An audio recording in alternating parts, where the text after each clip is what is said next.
और 2013 में पहला प्रश्न पूछा गया था, निम्नलिखित रागों में से किसमें दोनों निषाद में लगते हैं? तो राग भीम पलासी जो है इसमें दोनों निषाद में लगते हैं, ऑप्शन नंबर ए हो जाएगा। अगला क्वेश्चन है, राग केदार का वादी स्वर क्या होता है? तो म होता है राग केदार का वादी स्वर, यानी कि ऑप्शन नंबर इसका ए हो जाएगा। अगला क्वेश्चन है, राग बिहाग का समवादी स्वर क्या होता है? तो नी होता है राग बिहाग का समवादी स्वर, ऑप्शन नंबर ए हो जाएगा। अगला क्वेश्चन है, राग भीम पलासी का गायन समय क्या है? यानी कि राग भीम पलासी को कब गाया जाता है? तो दिन के तीसरे पहर में राग भीम पलासी का गायन समय, दिन के तीसरे पहर में राग भीम पलासी को गाया बजाया जाता है, ऑप्शन नंबर ए हो जाएगा। अगला क्वेश्चन है हमारा, उस्ताद अब्दुल करीम खां किस घराने से आते हैं? तो उस्ताद अब्दुल करीम खां जो है ये किराना घराना से आते हैं, ऑप्शन नंबर डी हो जाएगा। अगला क्वेश्चन है, भूपाली डैश प्रकार का राग है? यानी कि राग भूपाली जो है किस प्रकार का राग है? तो राग भूपाली जो है वो कल्याण प्रकार का राग है। किस प्रकार का? तो कल्याण प्रकार का राग है, जो कि ऑप्शन में नहीं दिया हुआ है, इसलिए ऑप्शन नंबर हमारा हो जाएगा डी, इनमें से कोई नहीं। अगला क्वेश्चन है, अभिनव राग मंजरी के लेखक कौन थे? तो अभिनव राग मंजरी जो है इसके लेखक पंडित भातखंडे थे, ऑप्शन नंबर ए हो जाएगा।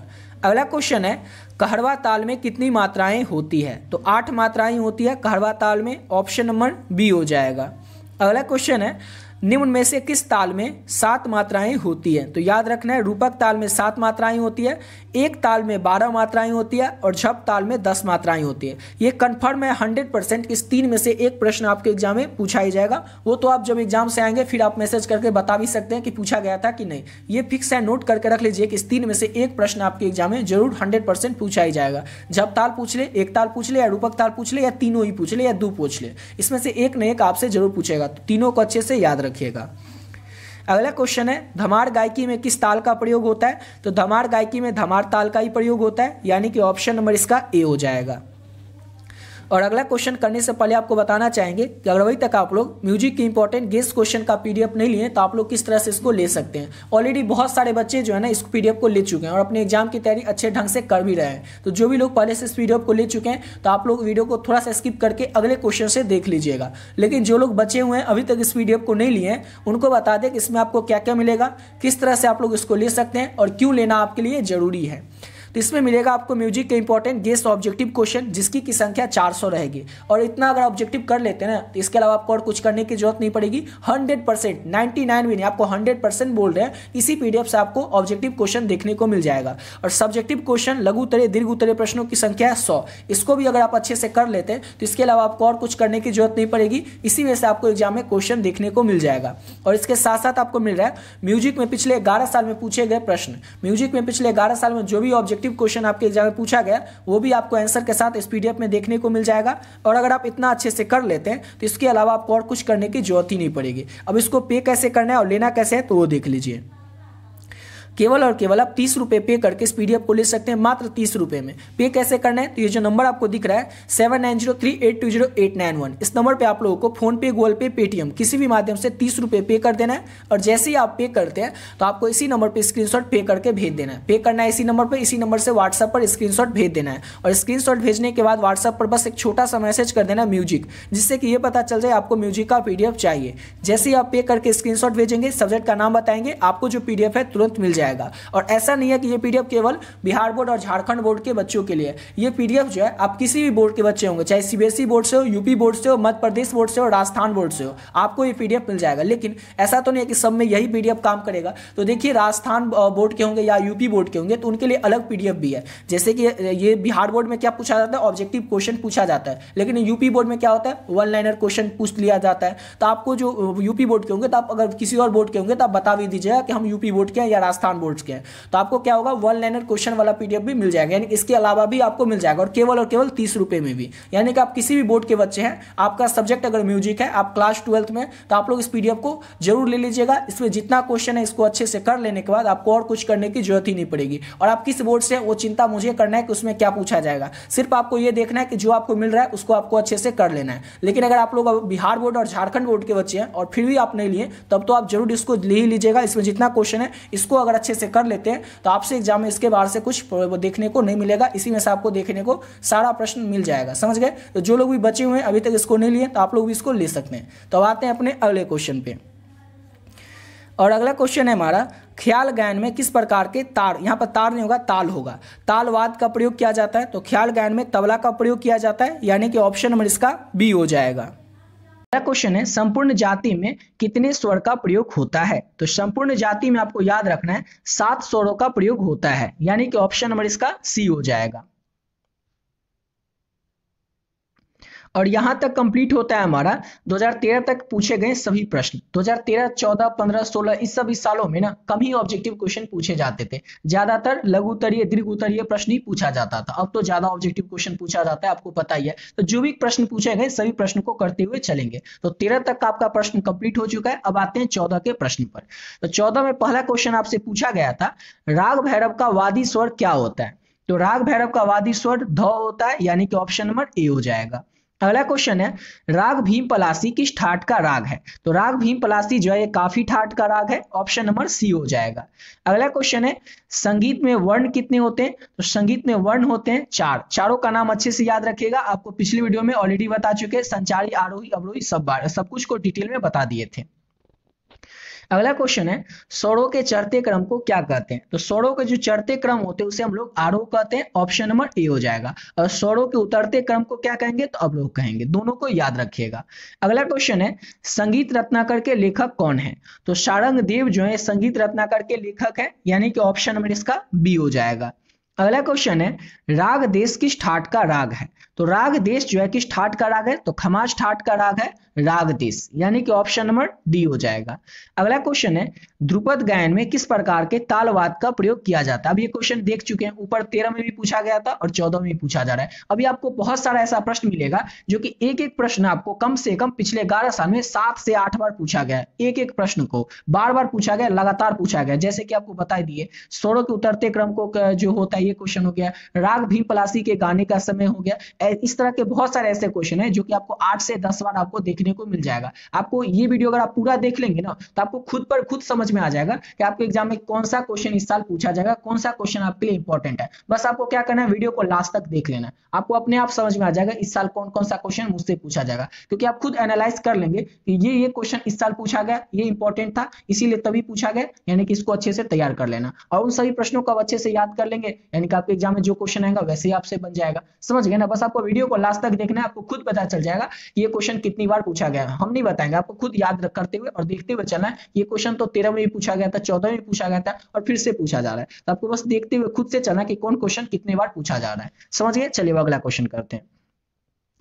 अगला क्वेश्चन है, निम्नलिखित रागों में से किस में दोनों निषाद लगते हैं। किस राग में ना दोनों निषाद में लगते हैं। तो राग भीम पलासी में दोनों निषाद में लगते हैं, ऑप्शन नंबर इसका ए हो जाएगा। अगला क्वेश्चन है, उस्ताद फैयाज खां किस घराने से आते हैं। तो उस्ताद फैयाज खां जो है ये आगरा घराने से आते हैं, ऑप्शन नंबर ए हो जाएगा। अगला क्वेश्चन है, एक सप्तक में कितनी श्रुतियां होती हैं। तो याद रखना है एक सप्तक में 22 श्रुतियां होती हैं। कितनी श्रुतियां होती हैं एक सप्तक में। तो 22 श्रुतियां होती हैं एक सप्तक में, ऑप्शन नंबर ए हो जाएगा। अगला क्वेश्चन है, किस ताल में 6 मात्राएं होती हैं। 6 मात्राएं किस ताल में होती हैं। तो याद रखना है दादरा ताल में जो है 6 मात्राएं होती हैं, ऑप्शन नंबर बी हो जाएगा। अगला क्वेश्चन है, झप ताल में कितनी मात्राएं होती हैं। इस क्वेश्चन को भी आप देखते हुए चलिएगा, बस आपको देखते रहना है कि कितनी बार ये पूछा गया, यहां से शुरुआत है। तो झप ताल में जो है 10 मात्राएं होती हैं, ऑप्शन नंबर ए हो जाएगा। और यहां तक कंप्लीट होता है हमारा 2014 तक के पूछे गए सभी प्रश्न। अब शुरू करते हैं 2015 के पूछे गए पहले क्वेश्चन से। तो 2015 में पहला क्वेश्चन पूछा गया था कि संगीत में वर्ण कितने होते हैं। तो संगीत में वर्ण जो है इसकी संख्या 4 होती है, संगीत में 4 वर्ण होते हैं, ऑप्शन नंबर ए हो जाएगा।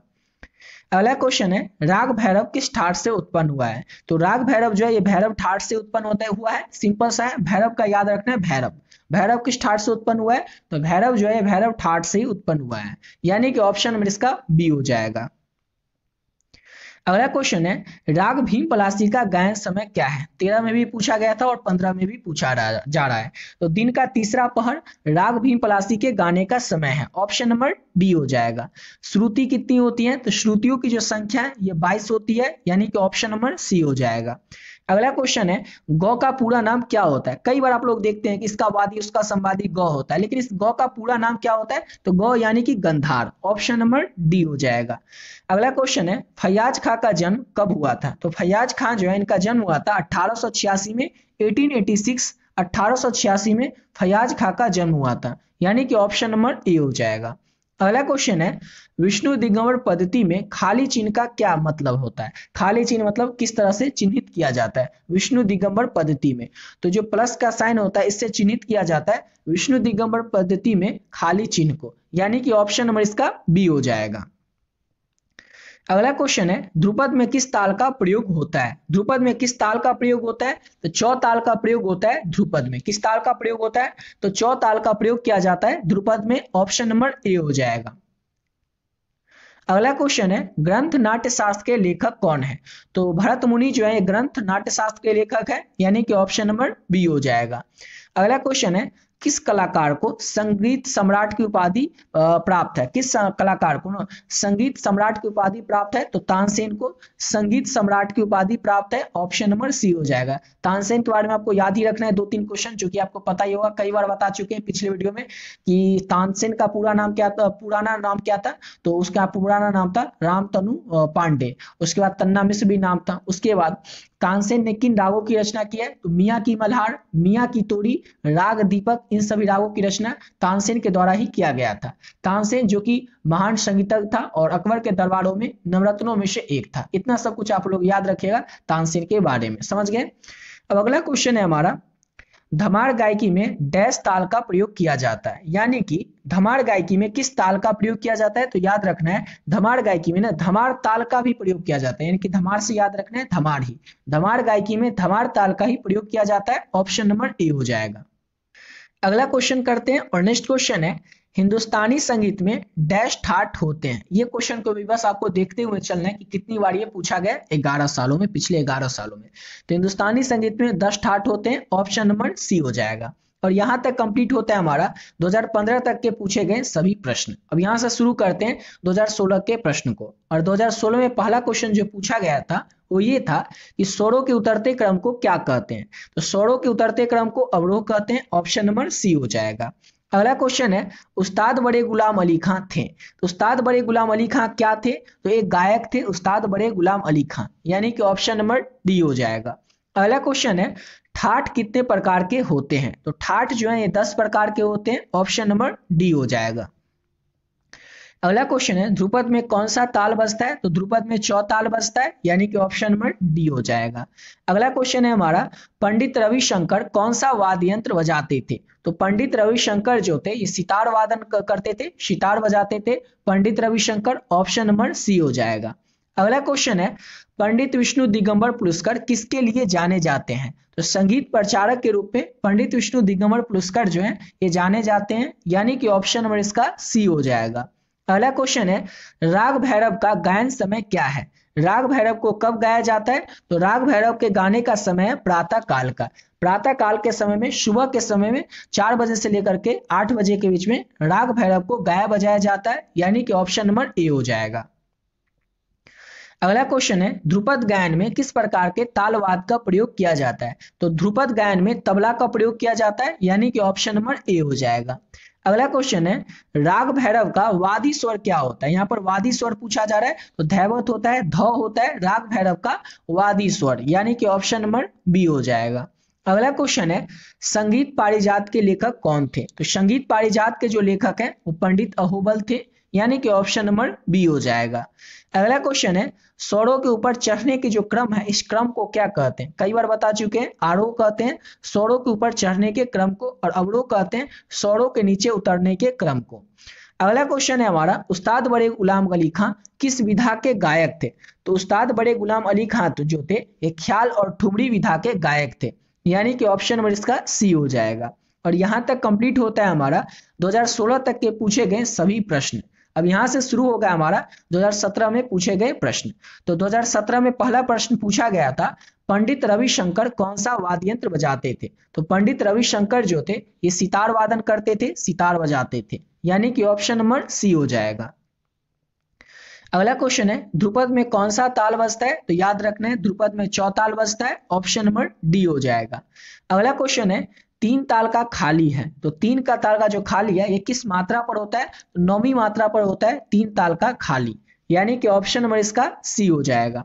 अगला क्वेश्चन है स्वरों के ऊपर चढ़ने के क्रम को क्या कहते हैं? तो स्वरों के ऊपर चढ़ने के जो क्रम है उसको हम कहते हैं आरोह। ये क्वेश्चन मैं नहीं आपको बार बार करवा रहा हूँ, ये क्वेश्चन आपके एग्जाम में बार बार पूछा जा रहा है, इसलिए आपको बार बार देखने को मिल रहा है। समझ गए ना, पिछले 2-3 सालों में तो देख ही चुके हैं, अब ये तीसरा चौथा बार आपसे पूछा जा रहा है कि स्वरों के ऊपर चढ़ने के क्रम को क्या कहते हैं? तो आरोह कहते हैं, और स्वरों के नीचे उतरने के क्रम को अवरोह कहते हैं। दोनों को याद रखिएगा।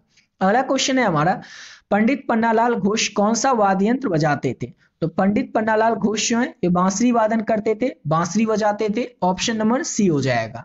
अगला क्वेश्चन है, चार ताल में कितनी खाली का प्रयोग होता है? तो चार ताल में आपको याद रखना है 2 खाली का प्रयोग किया जाता है। ऑप्शन नंबर बी हो जाएगा। कहीं कहीं पर आपको देखने को मिलेगा 4 ताल में 4 खाली, लेकिन नहीं, 4 ताल में 2 ही खाली का प्रयोग किया जाता है। ऑप्शन नंबर बी हो जाएगा। अगला क्वेश्चन है, झप ताल में कितने विभाग होते हैं? तो झप ताल में 4 विभाग होते हैं। झप ताल में कितनी मात्राएं होती हैं? तो 10 मात्राएं होती हैं। अगला क्वेश्चन है, राग भीम पलासी के गायन का समय क्या है? तो दिन का तीसरा पहर राग भीम पलासी के गाने का समय है, यानी कि ऑप्शन नंबर डी हो जाएगा। अगला क्वेश्चन है हमारा, राग भैरव का वादी स्वर क्या होता है? तो राग भैरव का वादी स्वर जो है वो धैवत होता है, यानी कि ध होता है। ऑप्शन नंबर बी हो जाएगा। अगला क्वेश्चन है हमारा, और ये क्वेश्चन इसी तरह से पूछा गया था, ऑप्शन दिया ही नहीं था। उस्ताद बिस्मिल्लाह का डैश वादक थे, यानी कि उस्ताद बिस्मिल्लाह का क्या बजाते थे? तो शहनाई वादन करते थे उस्ताद बिस्मिल्लाह का। ऑप्शन नंबर इसका दिया नहीं है, बस ऐसे आपको याद रखना है। अगला क्वेश्चन है हमारा, ताल कहरवा का प्रयोग होता है। तो ताल कहरवा का जो प्रयोग है वो किसमें होता है? तो सुगम संगीत में ताल कहरवा का प्रयोग किया जाता है। किसमें किया जाता है? तो सुगम संगीत में ताल कहरवा का प्रयोग किया जाता है, यानी कि ऑप्शन नंबर सी हो जाएगा। अगला क्वेश्चन है, औंडव जाति में कितने स्वर व्यवहार होते हैं? औंडव जाति में कितने स्वर व्यवहार होते हैं? तो औंडव जाति में आपको याद रखना है 5 स्वर व्यवहार होते हैं, यानी कि ऑप्शन नंबर सी हो जाएगा। और यहां तक कंप्लीट होता है हमारा 2017 तक का क्वेश्चन। पहले क्या था, बहुत कम ही ऑब्जेक्टिव क्वेश्चन पूछा जाता था, इसीलिए आपको कम ही ऑब्जेक्टिव क्वेश्चन देखने को मिलेगा। अभी 18 से थोड़ा ऑब्जेक्टिव की संख्या बढ़ी थी, और 21 आते आते तो ऑब्जेक्टिव क्वेश्चन ही अधिकतर पूछे जाने लगा था। समझ गए? 18 में जो पहला क्वेश्चन आपसे एग्जाम में पूछा गया था वो ये था कि ठाठ कितने प्रकार का होता है? तो पिछले कई सारे वीडियो में आपको ऑलरेडी बता ही चुके हैं कि ठाठ जो है ये 10 प्रकार के होते हैं। ऑप्शन नंबर डी हो जाएगा। झप ताल में कितने विभाग होते हैं? तो झप ताल में 4 विभाग होते हैं। ऑप्शन नंबर सी हो जाएगा। अगला क्वेश्चन है, किस राग में रे रे प स्वर समूह का प्रयोग किया जाता है? तो सारंग राग में प्रयोग किया जाता है। ऑप्शन नंबर बी हो जाएगा, रे रे प स्वर समूह का प्रयोग राग सारंग में। अगला क्वेश्चन है, स्वरों के उतरते क्रम को क्या कहते हैं? तो स्वरों के उतरते क्रम को अवरोह कहते हैं। ऑप्शन नंबर सी हो जाएगा। अब आपको पता चल रहा होगा कि कौन सा क्वेश्चन बार बार पूछा जा रहा है, उसको कितनी बार पूछा जा रहा है, इसलिए उसको अच्छे से याद ही रखना है। यानी अब तो समझ में आ गया कि आरोह और अवरोह वाला को रट के ही जाना है, किसी को छोड़ के नहीं जाना है। ये क्वेश्चन फिक्स है कि पूछा ही जाएगा, अवरोह पूछ ले या आरोह पूछ ले या फिर दोनों पूछ ले, कोई एक तो पूछा ही जाएगा। समझ गए ना? अब अगला क्वेश्चन है हमारा कि भीम पलासी का गायन समय। अब ये क्वेश्चन देख लीजिए, ये क्वेश्चन अभी तक 4 से 5 बार देखने को मिल चुका है। ये क्वेश्चन भी आपको अच्छे से याद करके जाना है। दिन का तीसरा पहर राग भीम पलासी के गाने का समय है। ऑप्शन नंबर डी हो जाएगा। अगला क्वेश्चन है, पंडित पन्नालाल घोष कौन सा वाद्य यंत्र बजाते थे? तो पंडित पन्नालाल घोष जो थे ये बांसुरी वादन करते थे, बांसुरी बजाते थे। ऑप्शन नंबर सी हो जाएगा। अगला क्वेश्चन करते हैं, और नेक्स्ट क्वेश्चन है हमारा, संगीत पारिजात के लेखक कौन थे? तो संगीत पारिजात के लेखक पंडित अहोबल थे, यानी कि ऑप्शन नंबर बी हो जाएगा। पंडित अहोबल जो थे ये संगीत पारिजात के लेखक थे। अगला क्वेश्चन है, झप ताल में कितनी मात्राएं होती हैं? तो झप ताल में 10 मात्राएं होती हैं। ऑप्शन नंबर ए हो जाएगा। अगला क्वेश्चन है, किस ताल में 6 मात्राएं होती हैं? तो 6 मात्राएं जो है ये दादरा ताल में होती है, यानी कि ऑप्शन नंबर डी हो जाएगा। और एक ताल में होती है 12 मात्राएं, और रूपक ताल में होती है 7 मात्राएं, और झप ताल में होती है 10 मात्राएं। सभी को अच्छे से याद रखिएगा। अगला क्वेश्चन है, ख्याल में किस ताल का प्रयोग किया जाता है? तो ख्याल जो होता है इसमें 3 ताल का प्रयोग किया जाता है, यानी कि ऑप्शन नंबर बी हो जाएगा। अगला क्वेश्चन है हमारा, हिंदुस्तानी संगीत में कितने ठाठ हैं? हिंदुस्तानी संगीत में ठाठों की संख्या कितनी होती है? तो हिंदुस्तानी संगीत में 10 ठाठ होते हैं। ऑप्शन नंबर सी हो जाएगा।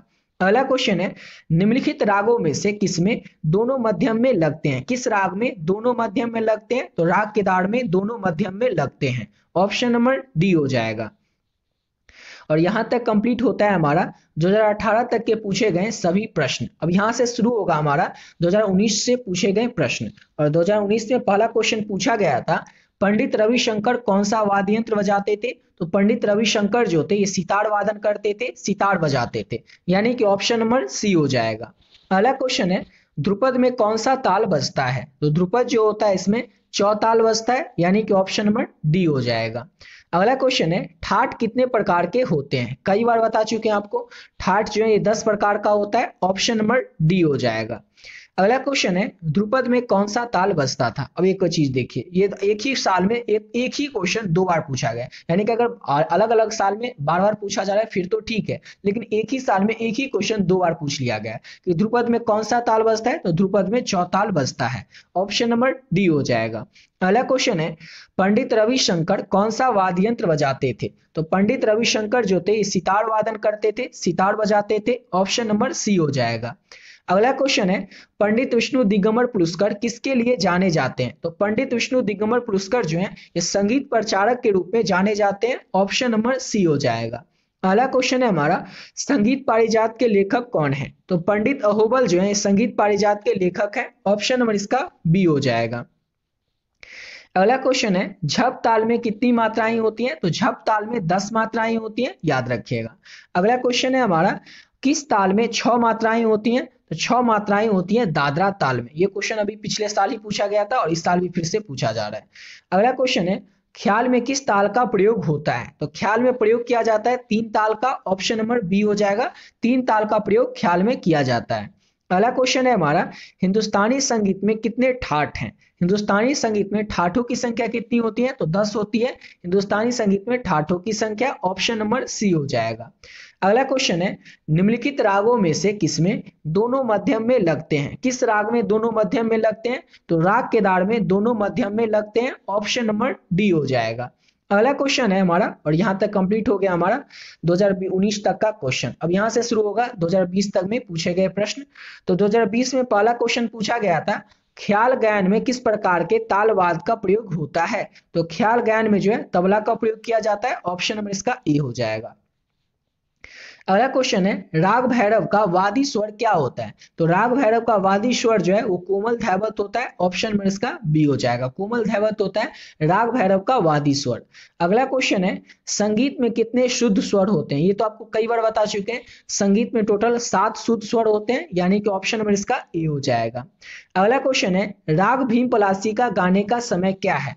तो राग भीम पलासी का गायन करने का जो समय है वह दिन का 3रा पहर, ऑप्शन नंबर ए हो जाएगा। अगला क्वेश्चन है राग भैरवी किस जाति का राग है? तो राग भैरवी जो है ये संपूर्ण जाति का राग है, यानी कि ऑप्शन नंबर सी हो जाएगा। अगला क्वेश्चन है अभिनव राग मंजरी के लेखक कौन थे? तो अभिनव राग मंजरी जो है इसके लेखक पंडित भातखंडे थे, यानी कि ऑप्शन नंबर ए हो जाएगा।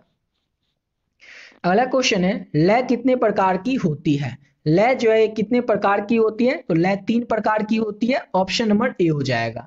अगला क्वेश्चन है राग बिहाग किस ठाट का राग बिहाग जो है इसका ठाट क्या है? तो राग बिहाग जो है इसका ठाट होता है बिलावल, ऑप्शन नंबर बी हो जाएगा। अगला क्वेश्चन है हमारा राग भैरवी का वादी स्वर क्या होता है? तो राग भैरवी जो है इसका वादी स्वर म होता है, यानी कि ऑप्शन नंबर सी हो जाएगा।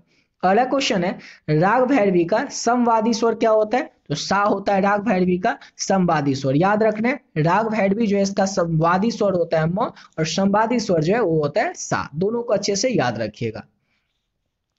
अगला क्वेश्चन है उस्ताद फैयाज खां किस घराने से आते हैं? तो उस्ताद फैयाज खां जो है ये आगरा घराने से आते हैं, ऑप्शन नंबर ए हो जाएगा। अगला क्वेश्चन है भारतीय संगीत में कितनी श्रुतियां होती हैं? तो भारतीय संगीत में 22 श्रुतियां होती हैं, ऑप्शन नंबर बी हो जाएगा। अगला क्वेश्चन है पंडित रविशंकर कौन सा वाद्य यंत्र बजाते थे? तो पंडित रविशंकर जो थे सितार वादन करते थे, सितार बजाते थे, ऑप्शन नंबर बी हो जाएगा। अगला क्वेश्चन है पंडित कृष्ण राव शंकर किस घराने से हैं? तो पंडित कृष्ण राव शंकर जो हैं एक ग्वालियर घराने से आते हैं, ऑप्शन नंबर बी हो जाएगा। अगला क्वेश्चन है हमारा रूपक ताल में कितने विभाग होते हैं? तो रूपक ताल जो है इसमें विभागों की संख्या जो है वो 3 होती है, ऑप्शन नंबर ए हो जाएगा। अगला क्वेश्चन है संपूर्ण जाति में कितने स्वर लगते हैं? संपूर्ण जाति में जो है 7 स्वर लगते हैं, यानी कि ऑप्शन नंबर सी हो जाएगा। भांगड़ा नृत्य जो है भांगड़ा डांस जो है किस राज्य का डांस है? तो ये तो बच्चे को पता होगा कि भांगड़ा डांस किया जाता है कहाँ पे? तो पंजाब में, ऑप्शन नंबर डी हो जाएगा। अगला क्वेश्चन है स्वर लिपि पद्धति को किसने प्रचलित किया था? तो पंडित भातखंडे ने, यहाँ पर ड है, यहाँ पर डे होगा, भातखंडे ने स्वर लिपि पद्धति को प्रचलित किया था। ऑप्शन नंबर बी हो जाएगा। अगला क्वेश्चन है, कहरवा ताल में कितनी मात्राएं होती हैं? कहरवा ताल जो है इसमें टोटल 8 मात्राएं होती हैं। ऑप्शन नंबर बी हो जाएगा। अगला क्वेश्चन है, किस ताल में 12 मात्राएं होती हैं? तो 12 मात्राएं जो है एक ताल में होती हैं। ऑप्शन नंबर बी हो जाएगा। झप ताल में 10 मात्राएं होती हैं, रूपक ताल में 7 मात्राएं होती हैं। सबको याद रखिएगा। अगला क्वेश्चन है, ख्याल गायन में कितने अंग होते हैं? तो ख्याल गायन के 2 ही अंग होते हैं। ऑप्शन नंबर ए हो जाएगा। अगला क्वेश्चन है हमारा, किस राग में ग और नी जो है ये कोमल लगते हैं और बाकी बचे हुए स्वर जो हैं वो शुद्ध लगते हैं? तो कॉफी राग में ग और नी जो है ये कोमल होते हैं और बाकी बचे हुए जो स्वर होते हैं वो शुद्ध लगते हैं। अगला क्वेश्चन है, स्वरों के उतरते क्रम को क्या कहेंगे? तो स्वरों के जो उतरते क्रम होता है उसको हम लोग कहते हैं अवरोह और चढ़ते क्रम को आरोह। अगला क्वेश्चन है, राग अलैया बिलावल का वादी स्वर क्या होता है? तो राग अलैया बिलावल का वादी स्वर ध होता है, यानी कि ऑप्शन नंबर सी हो जाएगा। अगला क्वेश्चन है, ग्रंथ नाट्य शास्त्र के लेखक कौन है? तो ग्रंथ नाट्य शास्त्र जो है इसके लेखक है भरत मुनि। ऑप्शन नंबर बी हो जाएगा। नेक्स्ट क्वेश्चन है, राग जौनपुरी की जाति क्या होती है? तो सांडव संपूर्ण राग जौनपुरी की जाति होती है सांडव संपूर्ण। ऑप्शन नंबर सी हो जाएगा। अगला क्वेश्चन है, 3 ताल में कितनी खाली होती है? तो 3 ताल जो है इसमें खाली की संख्या 2 होती है। ऑप्शन नंबर डी हो जाएगा, 2 होती है 3 ताल में खाली की संख्या। अगला क्वेश्चन है, संगीत पारिजात के लेखक कौन है? तो संगीत पारिजात जो है इसके लेखक है पंडित अहोबल। ऑप्शन नंबर सी हो जाएगा। पंडित अहोबल जो है ये संगीत पारिजात के लेखक है। ऑप्शन नंबर सी हो जाएगा। अगला क्वेश्चन है, राग भीम पलासी का समवादी स्वर क्या होता है? तो राग भीम पलासी का समवादी स्वर जो है वो 100 होता है, जो कि ऑप्शन में नहीं दिया हुआ है, तो आप लोग ऐसे ही याद रखिएगा। राग भीम पलासी का समवादी स्वर जो है वो 100 होता है। अगला क्वेश्चन है, औंढव जाति में कितने स्वर लगते हैं? तो औंढव जाति जो है इसमें 5 स्वर लगते हैं। ऑप्शन नंबर बी हो जाएगा। याद रखना है आप लोगों को, औंढव जाति में कितने स्वर लगते हैं? तो 5 स्वर लगते हैं औंढव जाति में। ऑप्शन नंबर बी हो जाएगा।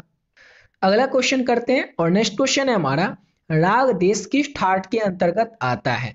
तो राग देश जो होता है ये खमास ठाट के अंतर्गत आता है, यानी कि ऑप्शन नंबर सी हो जाएगा। किस ठाट के अंतर्गत आता है? राग देश। तो खमास ठाट के अंतर्गत आता है राग देश। ऑप्शन नंबर सी हो जाएगा। अगला क्वेश्चन है, हिंदुस्तानी संगीत में चल एवं अचल मिलाकर के कुल स्वर कितने होते हैं? तो हिंदुस्तानी संगीत में चल एवं अचल मिलाकर के कुल स्वरों की जो संख्या है वो 12 होती है, यानी कि ऑप्शन नंबर इसका ए हो जाएगा। अगला क्वेश्चन है, तानसेन किस राजा के दरबारी गायक थे? तो तानसेन जो थे ये सम्राट अकबर के दरबारी गायक थे, यानी कि ऑप्शन नंबर ए हो जाएगा। अगला क्वेश्चन है हमारा, सप्तक कितने होते हैं? तो सप्तक जो है ये 3 प्रकार के होते हैं और सप्तक में जो स्वरों की संख्या लगती है वो 7 लगती है, इसलिए याद रखिएगा। सप्तक होते हैं कितने कितने प्रकार के? तो 3 प्रकार के होते हैं, समझ गए। और सप्तक में जो स्वर लगते हैं वो 7 लगते हैं। अगला क्वेश्चन है हमारा, झप ताल में कितने विभाग होते हैं? तो झप ताल में जो विभागों की संख्या है वो कितनी होती है? तो 4 होती है। ऑप्शन नंबर सी हो जाएगा। राग जौनपुरी का संवादी स्वर क्या होता है? तो ग होता है राग जौनपुरी का संवादी स्वर। ऑप्शन नंबर सी हो जाएगा। अगला क्वेश्चन है, किस राग में कोमल रे प्रयुक्त होता है? किस राग में कोमल रे प्रयुक्त होता है? तो अशावड़ी राग में कोमल रे प्रयुक्त होता है, यानी कि ऑप्शन नंबर इसका बी हो जाएगा, राग अशावड़ी। किस ताल में 10 मात्राएं होती हैं? तो झप ताल में 10 मात्राएं होती हैं। ऑप्शन नंबर बी हो जाएगा। अगला क्वेश्चन है, उस्ताद अब्दुल करीम खां किस घराने से आते हैं? तो उस्ताद अब्दुल करीम खां जो है ये किराना घराना से आते हैं। ऑप्शन नंबर डी हो जाएगा।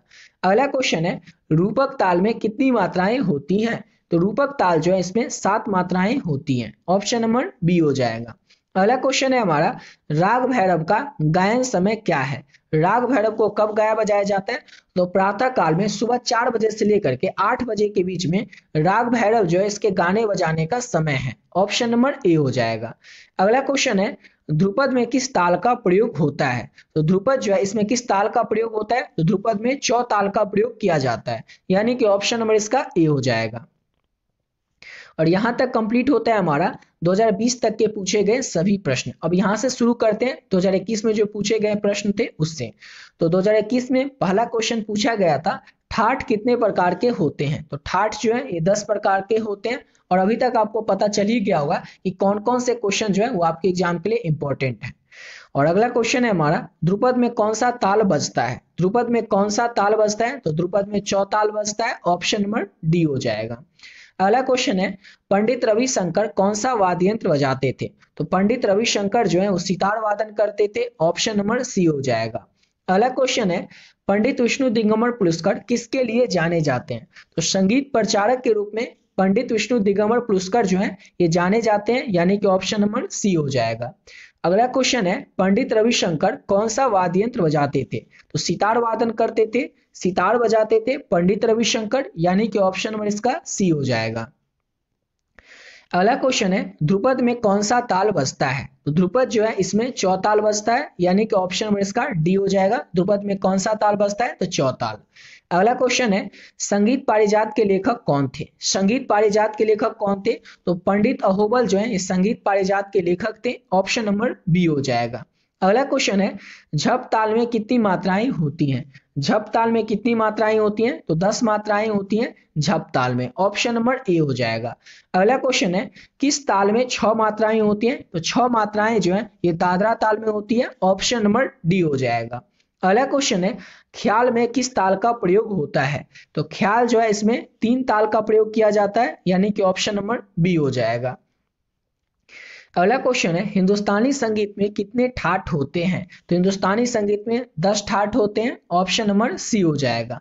अगला क्वेश्चन है, निम्नलिखित रागों में से किसमें दोनों मध्यम में लगते हैं? तो राग विभाग में दोनों मध्यम में लगते हैं, ऑप्शन नंबर डी हो जाएगा। अगला क्वेश्चन है, ख्याल गायन में किस प्रकार के तालवाद का प्रयोग होता है? तो ख्याल गायन में तबला का प्रयोग किया जाता है, यानी कि ऑप्शन नंबर इसका ए हो जाएगा। ख्याल गायन में किस प्रकार के तालवाद का प्रयोग किया जाता है? तो तबला का। अगला क्वेश्चन है, राग भैरव का वादी स्वर क्या होता है? यहाँ पर वादी पूछा जा रहा है, तो कोमल धैवत होता है राग भैरव का वादी स्वर, यानी कि ऑप्शन नंबर इसका बी हो जाएगा। अगला क्वेश्चन है, संगीत में कितने शुद्ध स्वर होते हैं? संगीत में कितने शुद्ध स्वर होते हैं? तो संगीत में आपको बता चुके हैं 7 शुद्ध स्वर होते हैं, यानी कि ऑप्शन नंबर इसका ए हो जाएगा। अगला क्वेश्चन है, राग भीम पलासी का गायन समय क्या है? तो राग भीम पलासी के गाने का समय दिन का तीसरा पहर, दिन के तीसरे पहर में राग भीम पलासी को गाया बजाया जाता है, यानी कि ऑप्शन नंबर इसका ए हो जाएगा। अगला क्वेश्चन करते हैं, और नेक्स्ट क्वेश्चन है हमारा, राग भैरवी किस जाति का राग है? राग भैरवी जो है किस जाति का राग है? तो संपूर्ण जाति का राग है राग भैरवी, यानी कि ऑप्शन नंबर इसका सी हो जाएगा। अगला क्वेश्चन है, अभिनव राग मंजरी के लेखक कौन थे? तो अभिनव राग मंजरी जो है इसके लेखक कौन थे? तो पंडित भातखंडे जो है ये अभिनव राग मंजरी के लेखक थे, यानी कि ऑप्शन नंबर इसका ए हो जाएगा। अगला क्वेश्चन है हमारा, लय कितने प्रकार की होती है? लय जो है ये कितने प्रकार की होती है? तो लय 3 प्रकार की होती है, ऑप्शन नंबर ए हो जाएगा। अगला क्वेश्चन है, राग विभाग का ठाट क्या है? राग विभाग जो है इसका ठाट क्या होता है? तो राग विभाग का ठाट बिलावल होता है, यानी कि ऑप्शन नंबर बी हो जाएगा। अगला क्वेश्चन है, राग केदार का वादी स्वर क्या होता है? तो राग केदार का वादी स्वर होता है मौ, यानी कि ऑप्शन नंबर सी हो जाएगा। अगला क्वेश्चन है, राग भैरवी का वादी स्वर क्या होता है? तो मौ होता है राग भैरवी का वादी स्वर भी, राग केदार का वादी स्वर भी होता है मोही, और राग भैरवी का भी वादी स्वर मोही होता है। अगला क्वेश्चन है हमारा, उस्ताद फैयाज खां किस घराने से आते हैं? उस्ताद फैयाज खां जो है ये आगरा घराना से आते हैं, यानी कि ऑप्शन नंबर ए हो जाएगा। अगला क्वेश्चन है, भारतीय संगीत में कितनी श्रुतियां होती हैं? तो 22 श्रुतियां होती हैं भारतीय संगीत में, यानी कि ऑप्शन नंबर बी हो जाएगा। अगला क्वेश्चन है, पंडित रविशंकर कौन सा वाद्य यंत्र बजाते थे? तो पंडित रविशंकर जो थे ये सितार वादन करते थे, सितार बजाते थे, यानी कि ऑप्शन नंबर बी हो जाएगा। अगला क्वेश्चन है, पंडित कृष्ण राव शंकर किस घराने से हैं? तो पंडित कृष्ण राव शंकर जो है ये ग्वालियर घराने से आते हैं, यानी कि ऑप्शन नंबर बी हो जाएगा। अगला क्वेश्चन है, रूपक ताल में कितने विभाग होते हैं? तो रूपक ताल जो है इसमें विभागों की जो संख्या है वो 3 होती है, ऑप्शन नंबर ए हो जाएगा। अगला क्वेश्चन है, संपूर्ण जाति में कितने स्वर लगते हैं? तो संपूर्ण जाति में 7 स्वर लगते हैं, ऑप्शन नंबर सी हो जाएगा। अगला क्वेश्चन है, भांगड़ा डांस जो है किस राज्य का डांस है? तो पंजाब राज्य का डांस है भांगड़ा, ऑप्शन नंबर डी हो जाएगा। अगला क्वेश्चन है, स्वर लिपि पद्धति को किसने प्रचलित किया था? तो पंडित भातखंडे के द्वारा स्वर लिपि पद्धति को प्रचलित किया गया था, यानी कि ऑप्शन नंबर बी हो जाएगा। अगला क्वेश्चन है कहड़वा ताल में कितनी मात्राएं होती हैं? तो 8 मात्राएं होती हैं कहड़वा ताल में, यानी कि ऑप्शन नंबर बी हो जाएगा। अगला क्वेश्चन है किस ताल में 12 मात्राएं होती हैं? तो एक ताल में 12 मात्राएं होती हैं, ऑप्शन नंबर बी हो जाएगा। अगला क्वेश्चन है ख्याल गायन में कितने अंग हैं? ख्याल गायन के कितने अंग हैं? तो ख्याल गायन में 2 अंग होते हैं, ऑप्शन नंबर ए हो जाएगा। अगला क्वेश्चन है किस राग में गौ और नी कोमल और बाकी स्वर जो है वो शुद्ध लगते हैं? तो कॉफी राग में गौ और नी जो है कोमल और बाकी स्वर जो है वो शुद्ध लगते हैं, ऑप्शन नंबर ए हो जाएगा। पहला क्वेश्चन है स्वरों के उतरते क्रम को क्या कहते हैं? तो स्वरों के उतरते क्रम को अवरोह कहते हैं, ऑप्शन नंबर सी हो जाएगा। अगला क्वेश्चन है राग अलैया बिलावल का वादी स्वर क्या होता है? तो राग अलैया बिलावल का वादी स्वर ध होता है, यानी कि ऑप्शन नंबर सी हो जाएगा। अगला क्वेश्चन है ग्रंथ नाट्य शास्त्र के लेखक कौन है? तो ग्रंथ नाट्य शास्त्र जो है इसके लेखक हैं भरत मुनि, यानी कि ऑप्शन नंबर बी हो जाएगा। अगला क्वेश्चन है राग जौनपुरी की जाति क्या होती है? तो शांडव संपूर्ण राग जौनपुरी की जाति होती है, ऑप्शन नंबर सी हो जाएगा। अगला क्वेश्चन है 3 ताल में कितनी खाली होती है? तो 3 ताल में जो खाली की संख्या वो 2 होती है, ऑप्शन नंबर डी हो जाएगा। नेक्स्ट क्वेश्चन है संगीत पारिजात के लेखक कौन है? तो संगीत पारिजात जो है इसके लेखक हैं पंडित अहोबल। पंडित अहोबल जो है ये संगीत पारिजात के लेखक हैं, ऑप्शन नंबर सी हो जाएगा। अगला क्वेश्चन है राग भीम पलासी का समवादी स्वर क्या होता है? तो राग भीम पलासी का समवादी स्वर स होता है, जो कि ऑप्शन में नहीं दिया हुआ है, तो आप लोग याद रखिएगा ऐसे ही राग भीम पलासी का समवादी स्वर स होता है और इसके गाने और बजाने का जो समय है वो दिन का तीसरा पहर है। अगला क्वेश्चन है औंडव जाति में कितने स्वर लगते हैं? तो औंडव जाति जो है इसमें 5 स्वर लगते हैं, यानी कि ऑप्शन नंबर इसका बी हो जाएगा। अगला क्वेश्चन है राग देश किस ठाट के अंतर्गत आता है? तो राग देश जो है ये खमास ठाट के अंतर्गत आता है, यानी कि ऑप्शन नंबर इसका सी हो जाएगा। अगला क्वेश्चन है हमारा हिंदुस्तानी संगीत में चल एवं अचल मिलाकर के कुल स्वर कितने होते हैं? तो हिंदुस्तानी संगीत में चल एवं अचल मिलाकर के कुल स्वरों की जो संख्या है वो 12 होती है, यानी कि ऑप्शन नंबर ए हो जाएगा। अगला क्वेश्चन है तानसेन किस राजा के दरबारी गायक थे? तानसेन जो थे किस राजा के दरबारी गायक थे? तो सम्राट अकबर के दरबारी गायक थे तानसेन, यानी कि ऑप्शन नंबर ए हो जाएगा। अगला क्वेश्चन है सप्तक कितने होते हैं? तो सप्तक जो है ये 3 प्रकार के होते हैं और सप्तक में जो स्वरों की संख्या है वो 7 लगती है। अगला क्वेश्चन है हमारा झप ताल में कितने विभाग होते हैं? झप ताल जो है इसमें विभागों की संख्या कितनी होती है? तो झप ताल में 4 विभाग होते हैं, ऑप्शन नंबर सी हो जाएगा। अगला क्वेश्चन है राग जौनपुरी का समवादी स्वर क्या होता है? तो राग जौनपुरी जो है इसका समवादी स्वर ग होता है, यानी कि ऑप्शन नंबर सी हो जाएगा। अगला क्वेश्चन है किस राग में कोमल रे प्रयुक्त होता है? किस राग में कोमल रे प्रयुक्त होता है? तो आसावरी राग में कोमल रे प्रयुक्त होता है, यानी कि ऑप्शन नंबर बी हो जाएगा। अगला क्वेश्चन है किस ताल में 10 मात्राएं होती हैं? तो 10 मात्राएं होती हैं झप ताल में। किस राग में 10 मात्राएं होंगी? तो झप ताल में 10 मात्राएं होती हैं, ऑप्शन नंबर बी हो जाएगा। अगला क्वेश्चन है उस्ताद अब्दुल करीम खां किस घराने से आते हैं? तो उस्ताद अब्दुल करीम खां जो है किराना घराने से आते हैं, यानी कि ऑप्शन नंबर इसका डी हो जाएगा। अगला क्वेश्चन है रूपक ताल में कितनी मात्राएं होती हैं? रूपक ताल में कितनी मात्राएं होती हैं? तो 7 मात्राएं होती हैं रूपक ताल में, ऑप्शन नंबर बी हो जाएगा। अगला क्वेश्चन है राग भैरव का गायन समय क्या है? यानी कि राग भैरव को कब गाया जाता है? तो प्रातः काल के समय में सुबह 4 बजे से लेकर के 8 बजे के बीच तक राग भैरव के गाने बजाने का समय है, ऑप्शन नंबर ए हो जाएगा। अगला क्वेश्चन है ध्रुपद में किस ताल का प्रयोग होता है? तो ध्रुपद जो है इसमें चौताल का प्रयोग किया जाता है, यानी कि ऑप्शन नंबर इसका ए हो जाएगा। अगला क्वेश्चन है ठाठ कितने प्रकार के होते हैं? ठाठ जो है ये कितने प्रकार का होता है? तो याद रखना है ठाठ 10 प्रकार का होता है, ऑप्शन नंबर इसका डी हो जाएगा। अगला क्वेश्चन है झप ताल में कितने विभाग होते हैं? मतलब एक ही साल में ऐसा भी हुआ है कि एक ही क्वेश्चन को 2 बार पूछ लिया गया है, बताइए। तो क्वेश्चन है कि झप ताल में कितने विभाग होते हैं? तो 4 विभाग होते हैं झप ताल में, ऑप्शन सी हो जाएगा। अगला क्वेश्चन है किस राग में रे रे प स्वर समूह का प्रयोग किया जाता है? तो ये प्रयोग किया जाता है सारंग राग में, ऑप्शन नंबर इसका बी हो जाएगा। अगला क्वेश्चन है स्वरों के उतरते क्रम को क्या कहते हैं? आपको तो पता चल ही होगा कि कितनी बार ये क्वेश्चन पूछा गया है, यानी कि इस साल भी फिक्स है कि पूछा ही जाएगा। तो स्वरों के उतरते क्रम को हम लोग कहते हैं अवरोह और चढ़ते क्रम को आरोह। अगला क्वेश्चन है राग भीम पलासी का गायन समय क्या है? दिन का तीसरा पहर राग भीम पलासी के गाने का समय है। अगला क्वेश्चन है पंडित पन्नालाल घोष कौन सा वाद्य यंत्र बजाते थे? तो पंडित पन्नालाल घोष जो है ये बांसुरी वादन करते थे, बांसुरी बजाते थे पंडित पन्नालाल घोष। ऑप्शन नंबर इसका सी हो जाएगा। अगला क्वेश्चन है संगीत पारिजात के लेखक कौन थे? तो संगीत पारिजात के जो लेखक हैं वो पंडित अहोबल थे। ऑप्शन नंबर बी हो जाएगा। अगला क्वेश्चन है झप ताल में कितनी मात्राएं होती हैं? तो 10 मात्राएं होती हैं झप ताल में। ऑप्शन नंबर ए हो जाएगा। अगला क्वेश्चन है किस ताल में 6 मात्राएं होती हैं? तो 6 मात्राएं होती हैं दादरा ताल में। किस ताल में 6 मात्राएं होंगी? तो दादरा ताल में। अगला क्वेश्चन है ख्याल में किस ताल का प्रयोग होता है? तो ख्याल गायन में जो है 3 ताल का प्रयोग किया जाता है। ऑप्शन नंबर बी हो जाएगा। अगला क्वेश्चन है हिंदुस्तानी संगीत में कितने ठाठ होते हैं? तो हिंदुस्तानी संगीत में ठाठों की संख्या 10 होती है। ऑप्शन नंबर सी हो जाएगा। अगला क्वेश्चन है निम्नलिखित रागों में से किसमें दोनों मध्यम में लगते हैं? तो राग बिहाग में दोनों मध्यम में लगते हैं और राग केदार में भी, यानी कि ऑप्शन नंबर इसका डी हो जाएगा।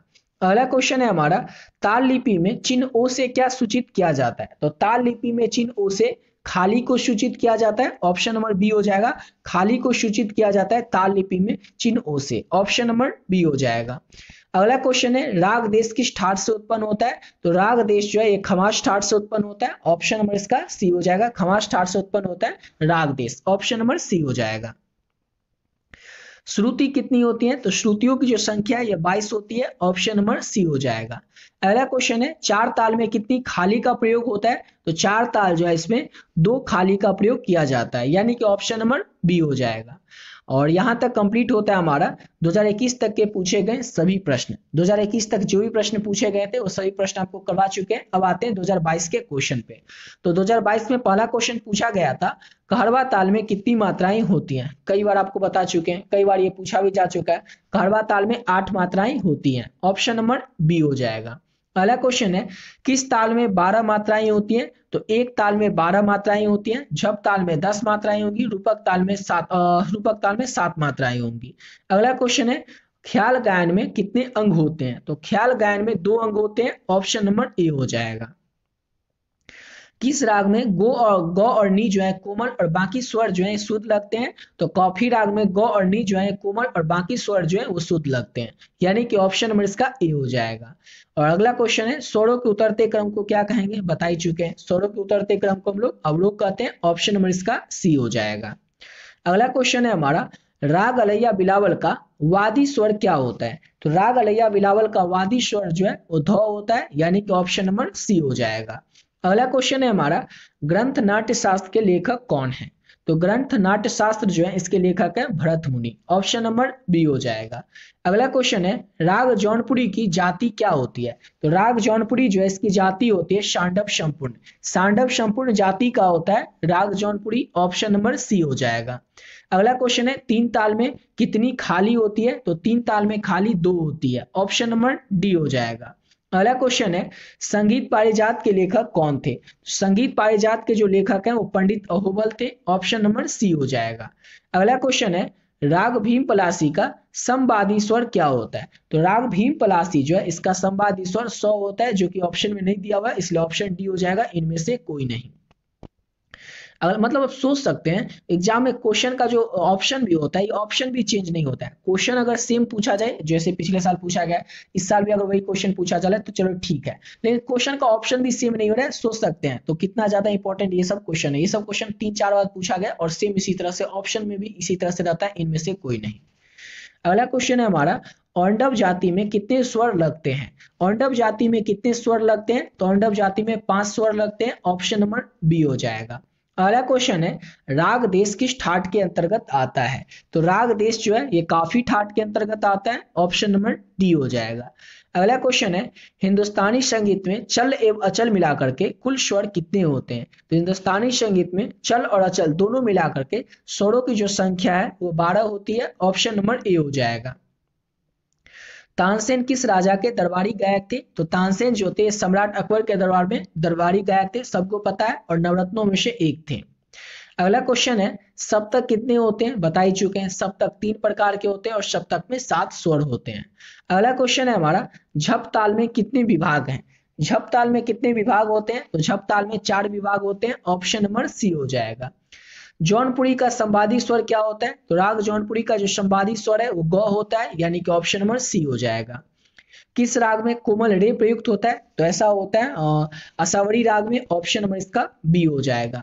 अगला क्वेश्चन है, किस ताल में 10 मात्राएं होती हैं? तो 10 मात्राएं होती हैं झप ताल में, यानी कि ऑप्शन नंबर बी हो जाएगा। अगला क्वेश्चन है, उस्ताद अब्दुल करीम खां किस घराने से आते हैं? तो उस्ताद अब्दुल करीम खां जो है ये आगरा घराने से आते हैं, ऑप्शन नंबर बी हो जाएगा। अगला क्वेश्चन है, रूपक ताल में कितनी मात्राएं होती हैं? तो रूपक ताल में 7 मात्राएं होती हैं, ऑप्शन नंबर बी हो जाएगा। अगला क्वेश्चन है, राग भैरव का गायन समय क्या है? कब गाया जाता है राग भैरव को? तो प्रातः काल के समय में राग भैरव का गाने का समय है, ऑप्शन नंबर ए हो जाएगा।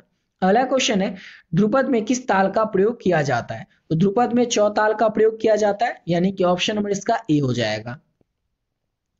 अगला क्वेश्चन है, ठाट कितने प्रकार के होते हैं? कई बार आपको बता चुके हैं, ठाट जो है ये 10 प्रकार के होते हैं, ऑप्शन नंबर डी हो जाएगा।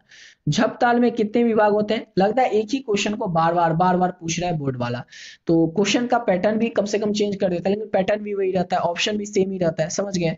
तो आपके लिए तो और अच्छा ही है कि एक ही अगर पिछला साल के क्वेश्चन को कर लेंगे तो आपका उसी से सारा क्वेश्चन बन जाएगा। लेकिन एक और चीज आपको बता देंगे, अभी जैसे हम आप ये करवाए हैं 2013 से लेकर के आपको 24 तक का क्वेश्चन करवा रहे हैं, इसमें जितना क्वेश्चन है इसका आप आंसर देख लीजिएगा, क्योंकि अब तो सही सही आपको करवाएं। और अगर किसी के पास क्वेश्चन बैंक होगा तो क्वेश्चन बैंक उठा लीजिएगा और आंसर मिलाना शुरू कीजिएगा। ये आपको मान के चलना है कि उसमें आपको 50 में से 5 क्वेश्चन का आंसर गलत ही देखने को मिलेगा, और जिसको विश्वास नहीं हो आप लोग एक बार जाके देख सकते हैं। ये इसलिए नहीं आपको करें ताकि आप मेरा ही पीडीएफ खरीद ले, मुझसे ही पढ़ ले, नहीं, आपको जहां से अच्छा लगता है, जिस वीडियो से आपको पढ़ना है, जिस बुक से पढ़ना है आप पढ़ सकते हैं। लेकिन आपको एक चीज बता दें कि आप अगर क्वेश्चन बैंक से पढ़ते हैं और गेस पेपर से पढ़ते हैं तो उसमें आप देखिएगा कि 50 क्वेश्चन करिएगा ना, उसमें 5 क्वेश्चन का आंसर गलत ही रहता है। और मैं ये नहीं चाहता हूं कि आप लोग कम से कम जितना पढ़ते हैं, कई बच्चे क्या होता है पढ़ते ही नहीं है, पढ़ते भी है तो थोड़ा बहुत पढ़ते हैं, और थोड़ा बहुत पढ़ते हैं उसमें भी गलत पढ़ लेते हैं। इसलिए आपको बता रहे हैं कि आपको जो भी पढ़ना है ना सही सही पढ़ना है, आपको जो भी ये पढ़ रहे हैं देख के पढ़ना है कि ये पढ़ जो रहे हैं क्या ये सही है, सही नहीं है तो गलत है तो इसको नहीं पढ़ेंगे, ये आपको देख के पढ़ना है, समझ गए ना?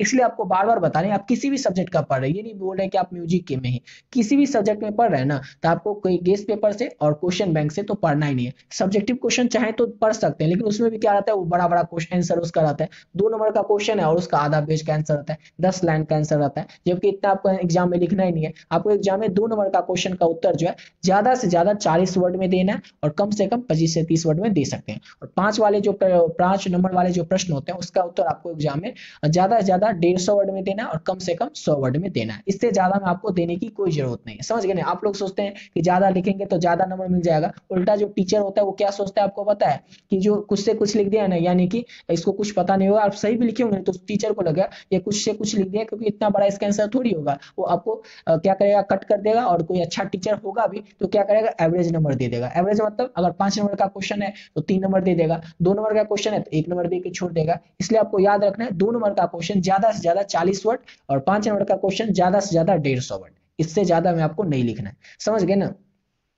और जो भी आप पढ़ते हैं उसको याद रखना है, सही सही पढ़ना है। आप अगर बुक से, सिर्फ आपको बुक से अगर पढ़ना चाहें तो आप सिर्फ बुक से पढ़िए, एनसीईआरटी जो बुक है उससे आप पढ़ सकते हैं, पीएस पेपर से आप मिला के देख लीजिएगा अभी, या फिर क्वेश्चन बैंक से। अभी जो आपको करवा रहे हैं या किसी के पास क्वेश्चन बैंक तो होगा ही बहुत सारे बच्चों का, उसमें संगीत का भी क्वेश्चन होगा पिछले साल का, तो अब एक बार आप उसको देख लीजिएगा। 2013 से स्टार्ट कीजिएगा, और अभी अब क्या कीजिएगा, जो बच्चे बैठे हुए हैं तो आप लोग बुक सामने खोल लीजिए जिनके पास क्वेश्चन बैंक है, और मिलाते चलिए, देखिएगा आपको बहुत सारा क्वेश्चन का आंसर उसमें आपको गलत देखने को मिलेगा। तो मेन यही रीजन है कि आपको कहते हैं गेस्ट पेपर और क्वेश्चन बैंक से पढ़ने की जरूरत नहीं है। और जो बच्चे पहले से पीडीएफ ले चुके हैं, आपको विश्वास रख के उसी पीडीएफ से पढ़ना है। एक भी क्वेश्चन ना आपको उसके बाहर से देखने को नहीं मिलेगा, एक भी क्वेश्चन, खास रूप से म्यूजिक में। जब आप एग्जाम दे के आएंगे फिर आपको पता चल ही जाएगा कि एक भी क्वेश्चन इससे बाहर से एग्जाम में पूछेगा नहीं। जो भी क्वेश्चन आएगा, चाहे ऑब्जेक्टिव हो या सब्जेक्टिव हो, आपको जो पीडीएफ ऊपर बताएं, जो पीडीएफ आप लोग ले चुके हैं कई सारे बच्चे, उसी पीडीएफ से आपको देखने को मिलेगा। इसलिए आपको जितना क्वेश्चन दिए इसी क्वेश्चन को अच्छे से पढ़ते रहना, ऑब्जेक्टिव और सब्जेक्टिव दोनों को, समझ गए? टेंशन फ्री होके, कई बच्चों का म्यूजिक में टेंशन रहता है कि क्या पढ़े नहीं पढ़े, इसलिए आपको टेंशन फ्री होकर के जो दिए हैं बस उसी को पढ़ते रहना है। और जो बच्चे अभी तक नहीं लिए पीडीएफ, वो लोग चाहे तो आप लोग पे करके ले सकते हैं, समझ गए? लेकिन अगर नहीं भी लेते हैं तो कोई बात नहीं, आप सिर्फ और सिर्फ बुक से पढ़िए। क्वेश्चन बैंक और गेस्ट पेपर से आपको पढ़ने की जरूरत नहीं है, क्योंकि उसमें ज्यादातर आंसर गलत ही रहता है, समझ गए ना? चलिए बात है अपने अगले क्वेश्चन पे। अगला क्वेश्चन है हमारा, किस राग में रे रे स्वर समूह का प्रयोग होता है? तो रे रे स्वर समूह का जो प्रयोग है ये सारंग राग में होता है, यानी कि ऑप्शन नंबर इसका बी हो जाएगा। अगला क्वेश्चन है, स्वरों के उतरते क्रम को क्या कहते हैं? तो स्वरों के उतरते क्रम को हम लोग कहते हैं अवरोह और चढ़ते क्रम को आरोह। अगला क्वेश्चन है, राग भीम पलासी का गायन समय क्या होता है? तो दिन का तीसरा पहर राग भीम पलासी के गाने का समय होता है। अगला क्वेश्चन है, पंडित पन्नालाल घोष कौन सा वाद्य यंत्र बजाते थे? तो बांसुरी वादन करते थे, बांसुरी बजाते थे Pandit Pannalal Ghosh, option number C हो जाएगा। संगीत पारिजात के लेखक कौन है? तो संगीत पारिजात जो है इसके लेखक है पंडित अहोबल, ऑप्शन नंबर बी हो जाएगा। जप ताल में मात्राओं की संख्या तो 10 होती है, जप ताल में मात्राओं की संख्या ऑप्शन ए हो जाएगा। किस ताल में 6 मात्राएं होती हैं? तो 6 मात्राएं जो है ये होती हैं दादरा ताल में, ऑप्शन नंबर इसका डी हो जाएगा। दादरा ताल में 6 मात्राएं होती हैं। अगला क्वेश्चन है, ख्याल में किस ताल का प्रयोग होता है? तो ख्याल जो है इसमें किस ताल का प्रयोग किया जाता है? तो चौताल का प्रयोग किया जाता है ख्याल गायन में, ऑप्शन सी हो जाएगा। अगला क्वेश्चन है, हिंदुस्तानी संगीत में ठाट कितने होते हैं? ये क्वेश्चन लगता है हर साल फिक्स ही हो गया कि पूछा ही जा रहा है। तो 10 ठाट होते हैं हिंदुस्तानी संगीत में। अगला क्वेश्चन है, निम्नलिखित रागों में से किसमें दोनों मध्यम में लगते हैं? तो दोनों मध्यम में लगते हैं राग बिहाग में और राग केदार में, यानी कि ऑप्शन में इसका डी हो जाएगा। अगला क्वेश्चन है, ताल लिपि में चिन्ह ओ से क्या सूचित किया जाता है? तो ताल लिपि में चिन्ह ओ से खाली को सूचित किया जाता है। किसको सूचित किया जाता है? तो ताल लिपि में चिन्ह ओ से खाली को सूचित किया जाता है, ऑप्शन नंबर इसका बी हो जाएगा। अगला क्वेश्चन क्या हमारा, कि राग देश किस ठाट से उत्पन्न होता है? राग देश किस ठाट से उत्पन्न होता है? तो खमास ठाट से उत्पन्न होता है राग देश, यानी कि ऑप्शन नंबर सी हो जाएगा। श्रुति कितनी है? तो श्रुति जो है कितनी होती है? तो श्रुतियों की संख्या 22 होती है, ऑप्शन नंबर सी हो जाएगा। अगला क्वेश्चन है, चार ताल में कितनी खाली का प्रयोग होता है? तो चार ताल जो है इसमें 2 खाली का प्रयोग होता है। कई कई जगहों पर आपको, चाहे क्वेश्चन बैंक में देख लीजिएगा, इसका आंसर आपको देखने को मिलेगा 4 ताल में 4 खाली का प्रयोग होता है, जबकि 4 ताल में 2 ही खाली का प्रयोग होता है, ऑप्शन नंबर बी हो जाएगा। अगला क्वेश्चन है, और कई बच्चे क्या करने लगते हैं, कमेंट भी करने लगते हैं कि सर आप इसका आंसर गलत बता रहे हैं, किताब में तो गलत दिया हुआ है। तो बाबू आप पहले जाकर के किताब से मिला करके आए, किताब में आपको मिलेगा अगर सही एनसीईआरटी के बुक में, फिर वो गलत होगा। क्वेश्चन बैंक में तो ऐसे ही गलत दिया जाता है, उसके बाद आपको गेस्ट पेपर है उसमें ऐसे ही गलत दिया रहता है, और आपको किताब में जो क्वेश्चन का आंसर मिलता है सही, और मैं जो आपको बता रहा हूँ वो अगर गलत मिलता है फिर वो गलत होगा। आप क्वेश्चन बैंक में गलत पढ़ के आ जाते हैं, कई बच्चे कमेंट कर में बताने लगते हैं कि आप जो बताएं तो वो तो गलत है। तो गलत नहीं होता, आपके क्वेश्चन बैंक में ही गलत दिया रहता है, समझ गए ना। अब अगला क्वेश्चन है, ठाट कितने प्रकार के होते हैं? तो बता ही चुके हैं, ठाट 10 प्रकार के होते हैं, ऑप्शन डी हो जाएगा। ध्रुपद में कौन सा ताल बजता है? तो ध्रुपद जो होता है इसमें चौताल बजता है, ऑप्शन नंबर डी हो जाएगा। अगला क्वेश्चन है, पंडित रविशंकर कौन सा वाद्य यंत्र बजाते थे? तो पंडित रविशंकर जो है सितार वादन करते थे, सितार बजाते थे।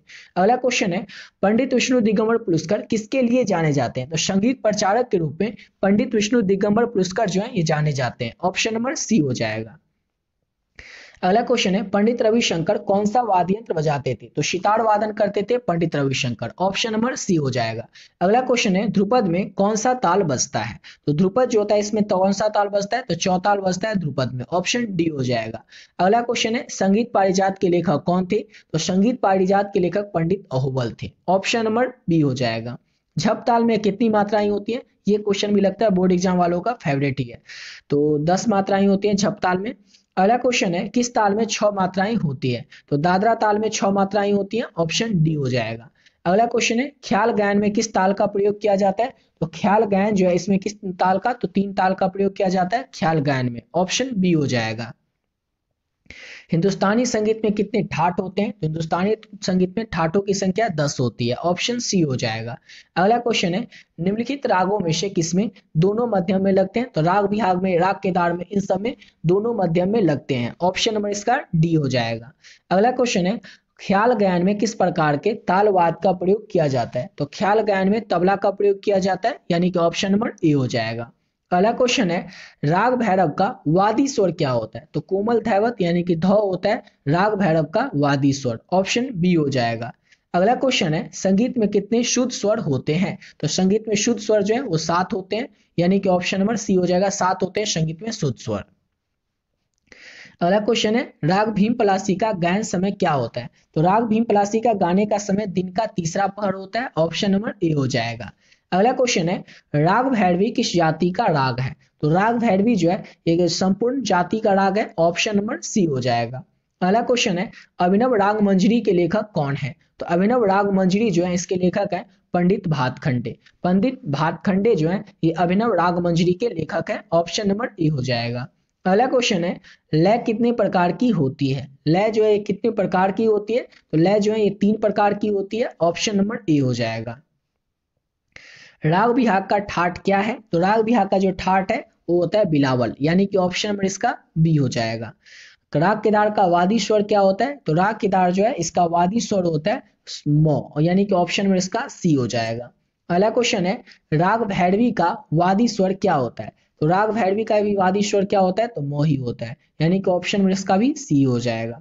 अगला क्वेश्चन है हमारा नेक्स्ट क्वेश्चन, उस्ताद फैयाज खां किस घराने से आते हैं? उस्ताद फैयाज खां ऑलरेडी कई बार आपको बता चुके हैं आगरा घराने से आते हैं। ऑप्शन नंबर ए हो जाएगा।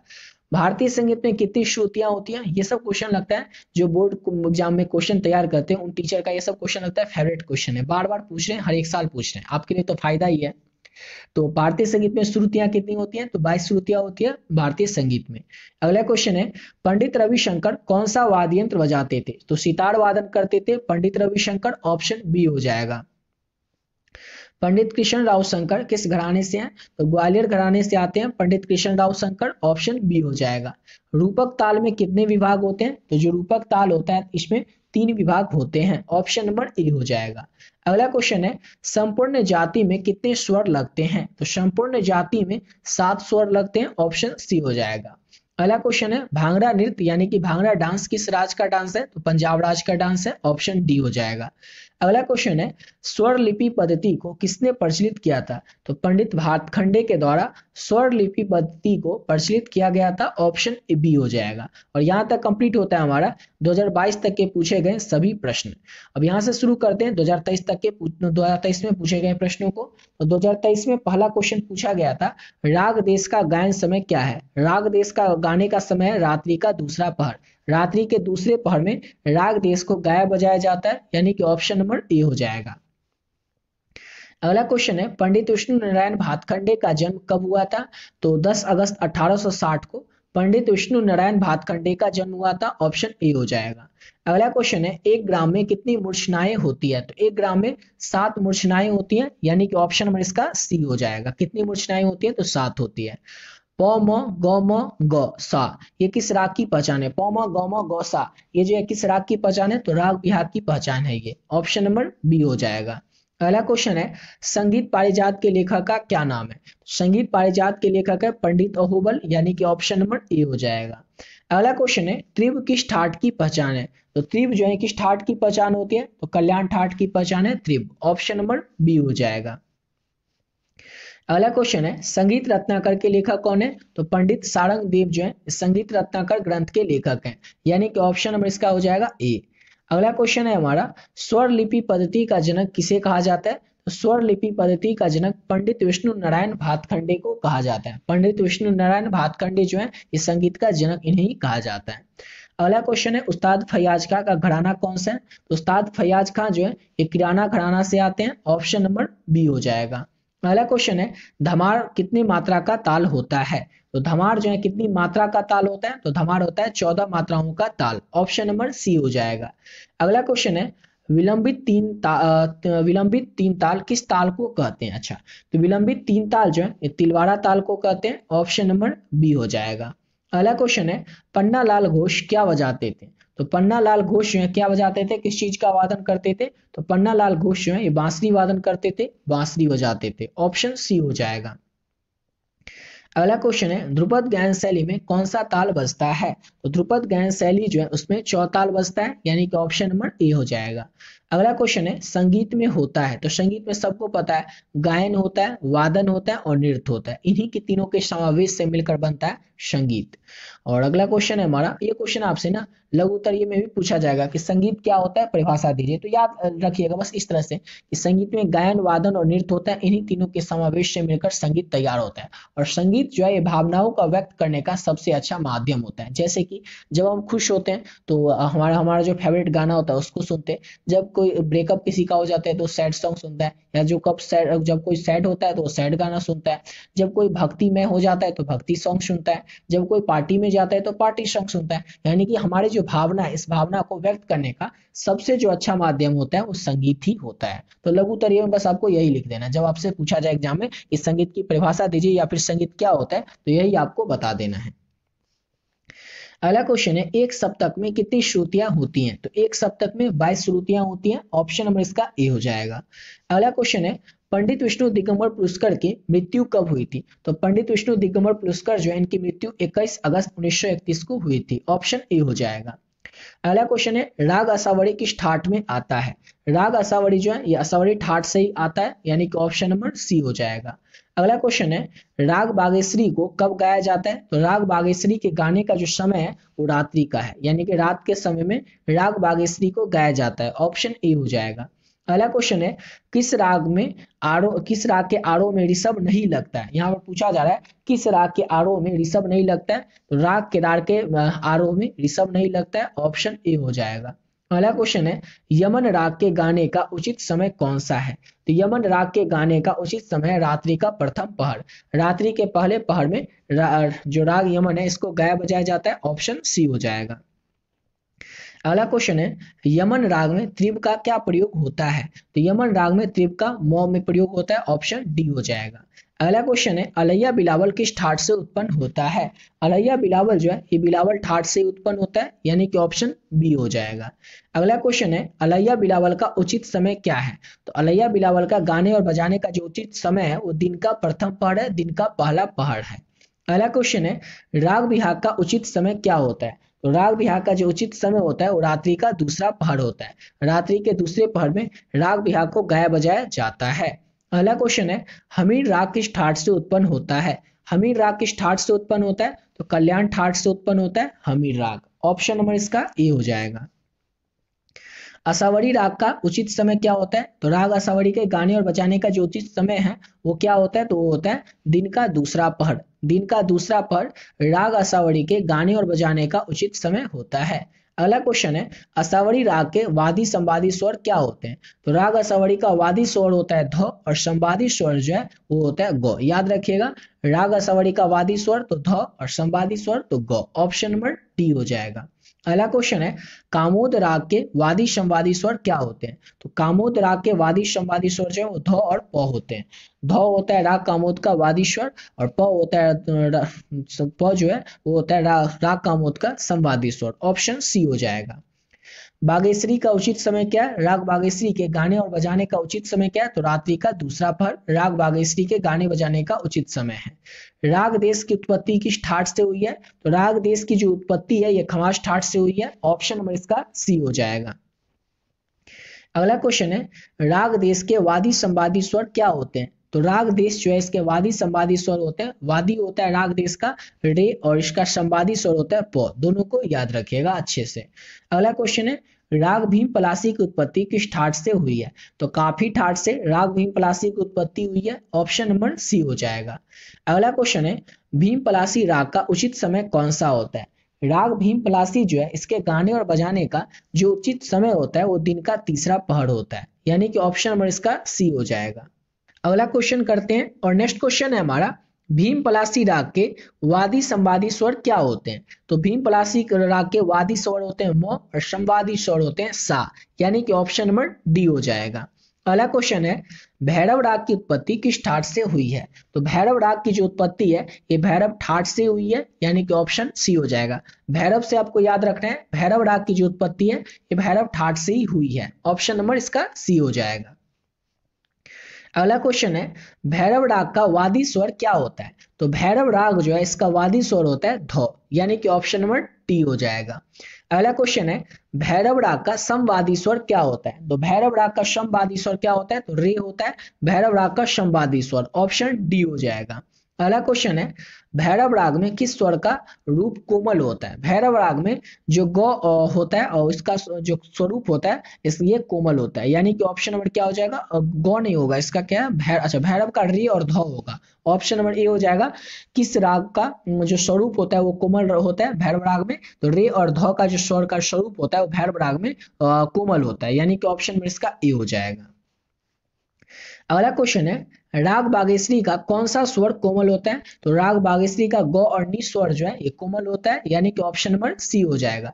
एक और चीज आपको पता चल रहा होगा कि पहले क्या होता था, बहुत सारा क्वेश्चन रिपीट होता था 2020 तक, और 21 से क्या होने लगा है, कुछ क्वेश्चन कम रिपीट होने लगा। 21 में थोड़ा ज्यादा रिपीट, मतलब पिछले साल के मुकाबले थोड़ा ज्यादा रिपीट हुआ था, और इसका 22 में थोड़ा कम, और 23 में आप क्या देख रहे हैं, बहुत ही कम पिछला साल का क्वेश्चन रिपीट हुआ है। इसलिए आपको सतर्क होकर जाना है। इस बार ऐसा नहीं आपको करना है कि पिछला साल के क्वेश्चन कर लेंगे उसी से तो बन ही जाएगा, उसके अलावा भी आपको और कुछ पढ़ना पड़ेगा। इसीलिए आपको जो पीडीएफ मिल रहा है उसमें प्रीवियस ईयर का क्वेश्चन तो मिल ही रहा है, साथ ही साथ 400 इंपॉर्टेंट क्वेश्चन मिल रहा है। उस सबको अगर अच्छे से कर लेंगे, 400 में से अगर कुछ भी क्वेश्चन को आप कर लेते हैं तो आपके क्वेश्चन सभी बन जाएंगे एग्जाम में, समझ गए ना। और जो भी बच्चे अभी तक पीडीएफ ले लिए उनको बता देते हैं अच्छे से आपको पीडीएफ को तैयार कर लेना, जितना ऑब्जेक्टिव और सब्जेक्टिव क्वेश्चन है सबको अच्छे तरीके से तैयार करके ही आपको एग्जाम में जाना है। जो भी बच्चे अभी तक नहीं लिए तो आप लोग चाहें तो आप लोग भी ले सकते हैं पे करके। अब अगला क्वेश्चन है हमारा, हिंदुस्तानी संगीत में कुल कितने स्वर होते हैं? तो हिंदुस्तानी संगीत में स्वरों की संख्या जो है वो 12 होती है, चल और अचल मिला करके, दोनों मिला करके, समझ गए ना, ऑप्शन डी हो जाएगा। अगला क्वेश्चन है, हिंदुस्तानी संगीत में कुल कितने ठाट होते हैं? तो सबको पता है हिंदुस्तानी संगीत में 10 ठाट होते हैं, ऑप्शन नंबर ए हो जाएगा। अगला क्वेश्चन है, सांडव सांडव स्वर समूह में कितने स्वर लगते हैं? तो सांडव सांडव स्वर समूह में 6 स्वर लगते हैं, ऑप्शन नंबर इसका सी हो जाएगा। अगला क्वेश्चन है हमारा, संपूर्ण में कितने स्वर लगते हैं? संपूर्ण जाति में कितने स्वर लगते हैं? तो 7 स्वर लगते हैं संपूर्ण जाति में, ऑप्शन डी हो जाएगा। औंडव में कितने स्वर लगते हैं? तो औंडव जाति में स्वरों की जो संख्या है वो 5 होती है, यानी कि ऑप्शन नंबर इसका सी हो जाएगा। अगला क्वेश्चन है, एक ताल में कितनी ताली का प्रयोग होता है? तो एक ताल में जो है 4 ताली का प्रयोग किया जाता है, ऑप्शन नंबर सी हो जाएगा।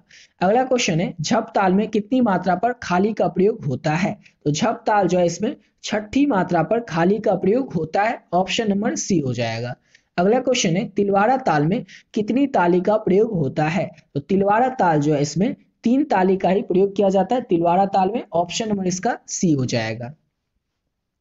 अगला क्वेश्चन है, शूल ताल में कितनी ताली का प्रयोग किया जाता है? तो शूल ताल में 3 ताली का प्रयोग किया जाता है, यानी कि ऑप्शन नंबर इसका सी हो जाएगा। अगला क्वेश्चन है, 4 ताल में कितनी ताली का प्रयोग किया जाता है? तो 4 ताल में 4 ही ताली का प्रयोग किया जाता है, याद रखिएगा। 4 ताल में कितनी ताली का प्रयोग किया जाता है? तो 4 ही ताली का प्रयोग किया जाता है 4 ताल में। अगला क्वेश्चन है, रूपक ताल में कितनी ताली का प्रयोग किया जाता है? तो रूपक ताल में भी 4 ही ताली का प्रयोग किया जाता है, ऑप्शन नंबर टी हो जाएगा। अगला क्वेश्चन है, श्रुतियां कितनी होती हैं? तो श्रुतियों की जो संख्या है वो 22 होती है, ऑप्शन नंबर इसका डी हो जाएगा। अगला क्वेश्चन है, इनमें से कौन सा वाद्य यंत्र जो है जिसको कि विदेशी वाद्य यंत्र माना जाता है? तो वायलिन जो है इसको विदेशी वाद्य यंत्र माना जाता है, यानी कि ऑप्शन नंबर इसका सी हो जाएगा, वायलिन। अगला क्वेश्चन है, तबला किस भाषा का शब्द है? तो तबला जो है ये अरबी भाषा का शब्द है। तबला किस भाषा का शब्द है? तो अरबी भाषा का शब्द है, ऑप्शन ए हो जाएगा। अगला क्वेश्चन है, तबला का आविष्कार किसने किया था? तो तबला का जो आविष्कार है ये अमीर खुसरो के द्वारा किया गया था। किसके द्वारा? तो अमीर खुसरो के द्वारा तबला का आविष्कार किया गया था, ऑप्शन ए हो जाएगा। अगला क्वेश्चन है, डग्गा किसको कहते हैं? तो तबला का जो बायां भाग होता है ना, तबला में 2 भाग होते हैं, सबको पता है। यहाँ पर तबला बना ही लेते हैं, बनाने तो अच्छा से नहीं होगा लेकिन बना लेते हैं, ये हो गया मान जाइए तबला। अब तबला का जो 2 भाग होता है, इसका जो बायां भाग होगा उसी को हम लोग कहते हैं डग्गा। क्या कहते हैं? तो डग्गा कहते हैं, ऑप्शन नंबर डी हो जाएगा। अगला क्वेश्चन है, वायलिन का जो उद्गम होता है ये कहाँ से, किस देश से हुआ है? तो वायलिन का जो उद्गम है इटली से हुआ है। इटली में कहाँ से हुआ है? तो उत्तरी इटली से वायलिन का उद्गम हुआ है, यानी कि ऑप्शन नंबर इसका ए हो जाएगा। संगीत की चर्चा किस वेद में की गई है? तो सबको पता है 4 वेद है, और 4 वेद में से जो साम वेद है इस वेद में संगीत की चर्चा की गई है, ऑप्शन नंबर बी हो जाएगा। अगला क्वेश्चन है, तानपुरे में कितने तार होते हैं? तो तानपुरा जो है इसमें 4 तार होते हैं, ऑप्शन नंबर सी हो जाएगा। अगला क्वेश्चन है, किस राग में त्रिव मध्यम लगता है? किस राग में ना त्रिव मध्यम में लगता है? तो यमन राग में त्रिव मध्यम में लगता है, ऑप्शन नंबर इसका ए हो जाएगा। अगला क्वेश्चन है, किसी भी ठाट में कितने स्वरों का होना अनिवार्य होता है? तो किसी भी ठाट में 7 स्वरों का होना अनिवार्य होता है, यानी कि इंपॉर्टेंट होता है, ऑप्शन नंबर इसका सी हो जाएगा। अगला क्वेश्चन है, कहरवा ताल में कितनी मात्राएं होती हैं? तो कहरवा ताल में आपको कई बार बता चुके हैं 8 मात्राएं होती हैं, ऑप्शन बी हो जाएगा। अगला क्वेश्चन है, अमीर खुसरो क्यों जाने जाते हैं? तो कंठ संगीत के लिए। किसके लिए? तो कंठ संगीत के लिए अमीर खुसरो जो है ये जाने जाते हैं, ऑप्शन नंबर बी हो जाएगा। अगला क्वेश्चन है, विलायत खां क्या बजाते थे? तो विलायत खां जो थे सितार वादन करते थे, सितार बजाते थे विलायत खां, ऑप्शन नंबर ए हो जाएगा। अगला क्वेश्चन है पन्नालाल घोष क्या बजाते थे? तो पन्नालाल घोष जो थे ये बांसुरी वादन करते थे, बांसुरी बजाते थे, ऑप्शन डी हो जाएगा। अगला क्वेश्चन है गुरुदेव श्री टी एन पटनायक क्यों जाने जाते हैं? तो वायलिन वादन के लिए जाने जाते हैं Gurudev Shri T N Patnaik, option number A हो जाएगा। अगला क्वेश्चन है इनमें से कोमल स्वर का चिन्ह कौन सा है? चार ऑप्शन में से आपको बताना है। तो इसका कोमल स्वर का चिन्ह हो जाएगा और ये हो जाएगा, ऑप्शन ए हो जाएगा इसका। अगला क्वेश्चन है इनमें से त्रिव स्वर का चिन्ह कौन सा है? तो त्रिव स्वर का जो चिन्ह है इनमें से कौन सा है? तो ऑप्शन नंबर बी हो जाएगा 1। ये जो है त्रिव स्वर का चिन्ह होता है। अगला क्वेश्चन है स्वरों के ऊपर बिंदु ओ का प्रयोग किसमें होता है? तो स्वरों के जो ऊपरी बिंदु का प्रयोग है ओ, इसका प्रयोग तार सप्तक में होता है, ऑप्शन नंबर इसका क्या हो जाएगा? तो ए हो जाएगा। और अगला क्वेश्चन है हमारा शब्दों को बढ़ाने वाला चिन्ह कौन सा होता है? तो शब्दों को क्या है? शब्दों को बढ़ाने वाला चिन्ह, तो शब्दों को बढ़ाने वाला चिन्ह जो है ये ओ टाइप का होता है, ऑप्शन नंबर इसका सी हो जाएगा। अगला क्वेश्चन है इनमें से समताल का चिन्ह क्या होता है? तो समताल का भी चिन्ह ओ टाइप का ही होता है। और यहाँ तक कंप्लीट होता है हमारा क्या? तो 2023 तक के पूछे गए सभी प्रश्न, यानी कि अभी तक हम लोग पिछले 10 साल में पूछे गए सभी प्रश्नों को कर चुके हैं। और लास्ट बचा हुआ है 2024 का क्वेश्चन, इसको करेंगे उसके बाद वीडियो कंप्लीट हो जाएगा। समझ गए? तो 2024 में पहला क्वेश्चन पूछा गया था तीन ताल की तीसरी ताली किस मात्रा पर पड़ती है? तो तीन ताल की जो तीसरी ताली होती है ये 13वीं मात्रा पर पड़ती है। किस पर पड़ती है? तो तीन ताल की जो तीसरी ताली होती है ये 13वीं मात्रा पर पड़ती है, यानी कि ऑप्शन नंबर इसका डी हो जाएगा। अगला क्वेश्चन है हमारा पंडित विष्णु दिगंबर पुरस्कार द्वारा रचित पुस्तक कौन सी है? तो संगीत बाल प्रकाश। संगीत बाल प्रकाश जो है ये किसके द्वारा रचित पुस्तक है? तो पंडित विष्णु दिगंबर पुरस्कार के द्वारा रचित पुस्तक है, जिसका की नाम है संगीत बाल प्रकाश। आपसे एग्जाम में इस तरह से भी क्वेश्चन पूछा जा सकता है कि संगीत जो बाल प्रकाश जो पुस्तक है इसके लेखक कौन है, इसके रचनाकार कौन है? तो याद रखिएगा पंडित विष्णु दिगंबर पुरस्कार है संगीत बाल प्रकाश पुस्तक के रचनाकार। अगला क्वेश्चन है राग खमाज की जाति क्या होती है? राग खमाज जो है किस जाति का राग है? तो औंडव शांडव जाति का राग है राग खमाज, यानी कि ऑप्शन नंबर इसका सी हो जाएगा। अगला क्वेश्चन है किस ताल में प्रत्येक विभाग में मात्राओं जो है वो भिन्न होती है? किस ताल में प्रत्येक जो किस ताल में आपको बताना है, एक ताल, तीन ताल, चार ताल और धमाल ताल, इस चारों ताल में से किस ताल में प्रत्येक विभाग में मात्राएं जो है वो भिन्न होती है, यानी कि अलग अलग होती है? तो धमार ताल में जो मात्राएं होती है वो अलग अलग होती है, यानी कि भिन्न होती है। अगला क्वेश्चन है हमारा ख्याल गायन के साथ कौन सा ताल प्रयुक्त होता है? तो ख्याल गायन के साथ कौन सा ताल प्रयुक्त होता है? तो ख्याल गायन के साथ एक ताल प्रयुक्त होता है, यानी कि ऑप्शन नंबर इसका डी हो जाएगा। अगला क्वेश्चन है हमारा सा म प ध प म रे सा स्वर समूह किस राग का है? ये जो आप देख रहे हैं ये किस स्वर समूह का राग है? ये किस स्वर समूह का राग है? तो इसका हो जाएगा ऑप्शन सी केदार। और कहीं कहीं पर आपको ये यमन भी देखने को मिल सकता है। अगला क्वेश्चन है हमारा बाउल संगीतिक शैली किस राज्य का है? तो बाउल संगीतिक शैली जो है ये पश्चिम बंगाल राज्य का, ऑप्शन नंबर इसका सी हो जाएगा। याद रखिएगा बाउल संगीतिक शैली जो है किस राज्य का संगीत है? तो पश्चिम बंगाल राज्य का संगीत है, ऑप्शन नंबर सी हो जाएगा। नाट्य शास्त्र में संगीत से संबंधित कितने अध्याय हैं? तो 28 टोटल 6 अध्याय हैं। समझ गए ना, 6 अध्याय हैं नाट्य शास्त्र में संगीत से संबंधित अध्याय, 28 से लेकर के 33 तक, ऑप्शन नंबर इसका डी हो जाएगा। अगला क्वेश्चन है हमारा नेक्स्ट क्वेश्चन पंडित कंठे महाराज किस तबला घराने से संबंधित है? तो पंडित कंठे महाराज जो है ये बनारस घराना से संबंधित है, ऑप्शन नंबर इसका डी हो जाएगा। अगला क्वेश्चन है गीत गोविंद के लेखक कौन है? तो गीत गोविंद के जो लेखक हैं वो जयदेव हैं, यानी कि ऑप्शन नंबर इसका सी हो जाएगा। अगला क्वेश्चन है निम्न में से सायकालीन राग कौन है? यानी कि संध्या के समय में संध्या काल में कौन सा राग गाया जाता है? तो पुरिया धनाश्री राग जो है इसको संध्या के समय में गाया बजाया जाता है, ऑप्शन नंबर डी हो जाएगा। चार ताल में कितने विभाग होते हैं? तो चार ताल में आपको याद रखना है 6 विभाग होते हैं, ऑप्शन नंबर इसका बी हो जाएगा। अगला क्वेश्चन क्या हमारा नेक्स्ट क्वेश्चन राग भीम पलासी का वादी स्वर क्या होता है? तो राग भीम पलासी जो है इसका वादी स्वर होता है मो, यानी कि ऑप्शन नंबर इसका बी हो जाएगा। अगला क्वेश्चन है उस्ताद करीम खां किस घराने से संबंधित है? उस्ताद करीम खां जो है किराना घराने से संबंधित है, ऑप्शन सी हो जाएगा। अगला क्वेश्चन है पकड़ किसका छोटा समुदाय है? तो पकड़ जो होता है ये स्वर का छोटा समुदाय होता है, ऑप्शन नंबर बी हो जाएगा। पहला क्वेश्चन है कथकली ए भारतनाट्यम ये किसके नाम है? तो सबको पता है ये डांस का नाम होता है, यानी कि नृत्य का नाम होता है, ऑप्शन नंबर सी हो जाएगा। कथकली और भारतनाट्यम जो है ये किसका नाम है? तो नृत्य का नाम है। भारतनाट्यम जो है किस राज्य का ये डांस है? तो तमिलनाडु राज्य का डांस है, इसको भी याद रखिएगा। अगला क्वेश्चन है हमारा, ख्याल के कितने प्रकार हैं? ख्याल के कितने प्रकार होते हैं? तो याद रखना है आपको, ख्याल के 2 ही प्रकार होते हैं। ऑप्शन नंबर ए हो जाएगा। पंडित अनोखे लाल जो थे ये कौन सा वाद्य यंत्र बजाते थे? तो तबला वादन करते थे, तबला बजाते थे पंडित अनोखे लाल। ऑप्शन नंबर डी हो जाएगा। अगला क्वेश्चन है, राग भूपाली की जाति क्या होती है? तो राग भूपाली जो है ये औंढव औंढव जाति का होता है। ऑप्शन नंबर ए हो जाएगा। अगला क्वेश्चन है, 3 ताल में कितनी ताली होती है? तो 3 ताल जो है इसमें 3 ही ताली होती है। ऑप्शन नंबर बी हो जाएगा। अगला क्वेश्चन है, राग मलकौस किस ठाट के अंतर्गत आता है? तो राग मलकौस जो होता है ये भैरवी ठाट के अंतर्गत आता है, यानी कि ऑप्शन नंबर इसका बी हो जाएगा। भैरवी ठाट के अंतर्गत आता है राग मलकौस। अगला क्वेश्चन है हमारा, राग केदार की जाति क्या है? राग केदार जो है किस जाति का राग है? तो औंढव शांडव जाति का राग है राग केदार। ऑप्शन नंबर बी हो जाएगा। अगला क्वेश्चन है, पंडित हरि प्रसाद चौरसिया कौन सा वाद्य यंत्र बजाते थे? तो पंडित हरि प्रसाद चौरसिया जो थे ये बांसुरी वादन करते थे, बांसुरी बजाते थे पंडित हरि प्रसाद चौरसिया। अगला क्वेश्चन है, ध्रुपद में कौन सा ताल बजता है? तो ध्रुपद में कौन सा ताल बजता है? तो चौताल बजता है ध्रुपद में। ऑप्शन नंबर इसका ए हो जाएगा। राग देश किस ठाट का राग है? तो राग देश जो है ये खमास ठाट का राग है, यानी कि ऑप्शन नंबर सी हो जाएगा। अगला क्वेश्चन है, राग केदार का वादी संवादी स्वर क्या होता है? तो राग केदार जो है इसका वादी संवादी स्वर होता है, वादी स्वर होता है म राग केदार का, और संवादी स्वर होता है सा। अगला क्वेश्चन है हमारा, राग भैरव का गायन समय क्या है? यानी कि राग भैरव को कब गाया जाता है? तो प्रातः काल के समय में, सुबह 4 बजे से लेकर के 8 बजे के बीच में राग भैरव का गाने का समय है। ऑप्शन नंबर सी हो जाएगा, प्रातः काल का। राग केदार किस ठाट का राग है? तो राग केदार जो है ये कल्याण ठाट का राग होता है। ऑप्शन नंबर सी हो जाएगा।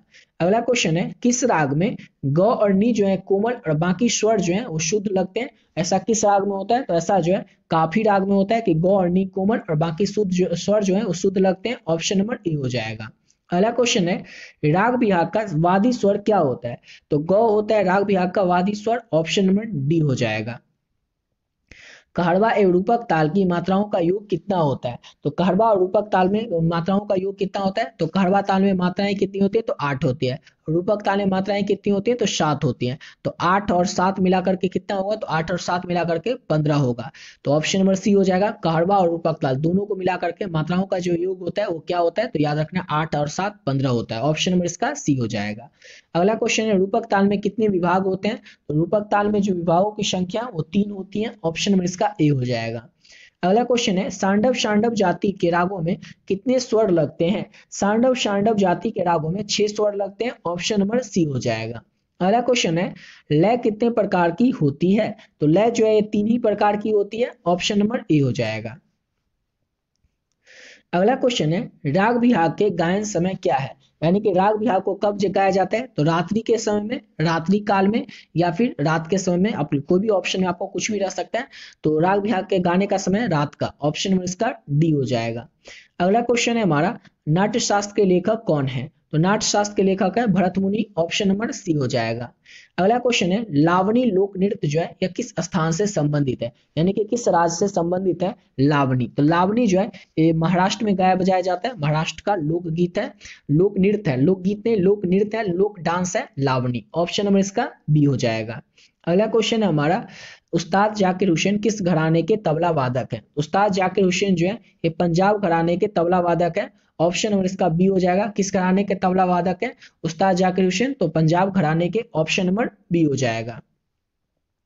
नाद कितनी प्रकार की होती है? इंपॉर्टेंट क्वेश्चन है, अच्छे से तो याद ही रखना है। और नाद 2 प्रकार की होती है। कौन कौन सी होती है? तो आहत नाद और अनाहत नाद, दोनों को अच्छे से याद रखिएगा। अगला क्वेश्चन है, पंडित भीमसेन जोशी के गुरु कौन थे? तो पंडित भीमसेन जोशी जो है इनके गुरु का नाम था सवाई गंधर्व। सवाई गंधर्व पंडित भीमसेन जोशी के गुरु थे। ऑप्शन सी हो जाएगा। अगला क्वेश्चन है, राग खमाज का वादी संवादी क्या होता है? तो राग खमाज का वादी स्वर होता है ग और संवादी स्वर होता है नी। याद रखिएगा, वादी स्वर राग खमाज का तो ग और संवादी स्वर नी। ऑप्शन नंबर बी हो जाएगा। झप ताल में कितनी तालियां होती हैं? तो याद रखना है झप ताल में 3 तालियां होती हैं। ऑप्शन नंबर इसका बी हो जाएगा। अगला क्वेश्चन है, राग काफी का वादी स्वर क्या होता है? तो राग काफी जो है इसका वादी स्वर प होता है, यानी कि ऑप्शन नंबर इसका डी हो जाएगा। अगला क्वेश्चन है 126, 145, 67, जिसमें कि 0, 2 और 3 ये किस ताल की मात्रा एक ताल का चिन्ह है? ये किस ताल का चिन्ह है और मात्रा है? तो ये 3 ताल की मात्रा और चिन्ह है, यानी कि ऑप्शन नंबर डी हो जाएगा। अगला क्वेश्चन है, पंडित रामचतुर मलिक किस घराना से आते हैं? तो पंडित रामचतुर मलिक जो है ये दरभंगा घराना से आते हैं। मेरा भी जो घर है वो बिहार के दरभंगा डिस्ट्रिक्ट में ही है, और मेरे जो दरभंगा डिस्ट्रिक्ट है यहीं से आते हैं पंडित रामचतुर मलिक। तो याद रखिएगा, मेरे घर से ही आप लोग याद रखिएगा। इस तरह से आप याद रख सकते हैं कि जहाँ पे म्यूजिक का ये क्वेश्चन पढ़े थे PYQ, उनका जो डिस्ट्रिक्ट है वो दरभंगा में ही है। तो आप लोग इससे भी याद रख सकते हैं इस क्वेश्चन को कि पंडित रामचतुर मलिक किस घराने से आते हैं? तो दरभंगा घराने से आते हैं। ऑप्शन नंबर ए हो जाएगा। अगला क्वेश्चन है, चौथी मात्रा ताल में किस खाली पर है? अच्छा, तो चौथी मात्रा जो है किस खाली पर होता है? तो ये दादरा ताल में होता है। ऑप्शन नंबर बी हो जाएगा। चौथी मात्रा ताल जो है किस खाली में होता है, किस ताल में होता है? तो दादरा ताल में होता है। ऑप्शन नंबर इसका बी हो जाएगा। अगला क्वेश्चन है, धमार ताल में कितनी मात्राएं होती है? तो धमार ताल जो है इसमें 14 मात्राएं होती है। ऑप्शन नंबर डी हो जाएगा। राग मलकौश का संवादी स्वर क्या होता है? राग मलकौश का जो संवादी स्वर है वो सा होता है। ऑप्शन नंबर सी हो जाएगा। रागों की जाति और उपजाति मिलाकर के कुल संख्या कितनी होती है? तो रागों की जाति और उपजाति मिलाकर के कुल संख्या जो है वो 9 होती है। ऑप्शन नंबर इसका सी हो जाएगा, 9 यानी कि 9। अगला क्वेश्चन है, विकृत स्वर के 2 प्रकार कौन कौन से हैं? तो विकृत स्वर के जो 2 प्रकार हैं वो होते हैं कोमल एवं तीव्र। कोमल और तीव्र जो है विकृत स्वर के 2 प्रकार हैं। अगला क्वेश्चन है, राग यमन की जाति क्या होती है? तो संपूर्ण जाति का होता है राग यमन। ऑप्शन नंबर सी हो जाएगा, याद रखिएगा। राग यमन की जाति क्या होती है? तो संपूर्ण जाति होती है। अगला क्वेश्चन है, ठाठ में कितने स्वर लगते हैं? तो याद रखना है ठाठ जो होता है इसमें स्वरों की संख्या कितनी होती है? तो ठाठ में कई बार बता चुके हैं आपको 7 स्वर लगते हैं। ऑप्शन नंबर ए हो जाएगा। अगला क्वेश्चन है, संगीत में कितने स्वर होते हैं? तो ये भी बता चुके हैं 7 स्वर होते हैं। ऑप्शन नंबर ए हो जाएगा। अगला क्वेश्चन है, राग भीम पलासी का गायन समय? तो दिन का तीसरा पहर राग भीम पलासी के गाने का होता है। ऑप्शन नंबर सी हो जाएगा। राग बिहाग का समवादी स्वर क्या होता है? तो राग बिहाग जो है इसका समवादी स्वर जो है वो क्या होता है? तो वो होता है नी, यानी कि ऑप्शन नंबर डी हो जाएगा। नी होता है राग बिहाग का समवादी स्वर। राग खमाज के आरोह में कितने स्वर लगते हैं? तो राग खमाज के आरोह में 7 स्वर लगते हैं। ऑप्शन नंबर बी हो जाएगा। अगला क्वेश्चन है, किस ताल में खाली पर सम है? किस ताल में खाली पर सम होता है? तो एक ताल में खाली पर सम होता है। ऑप्शन नंबर डी हो जाएगा। अगला क्वेश्चन है, राग बिलावल का वादी संवादी क्या होता है? तो राग बिलावल का वादी स्वर होता है ध और संवादी स्वर होता है ग। याद रखिएगा, राग बिलावल का वादी स्वर तो ध और संवादी स्वर तो ग। ऑप्शन नंबर ए हो जाएगा।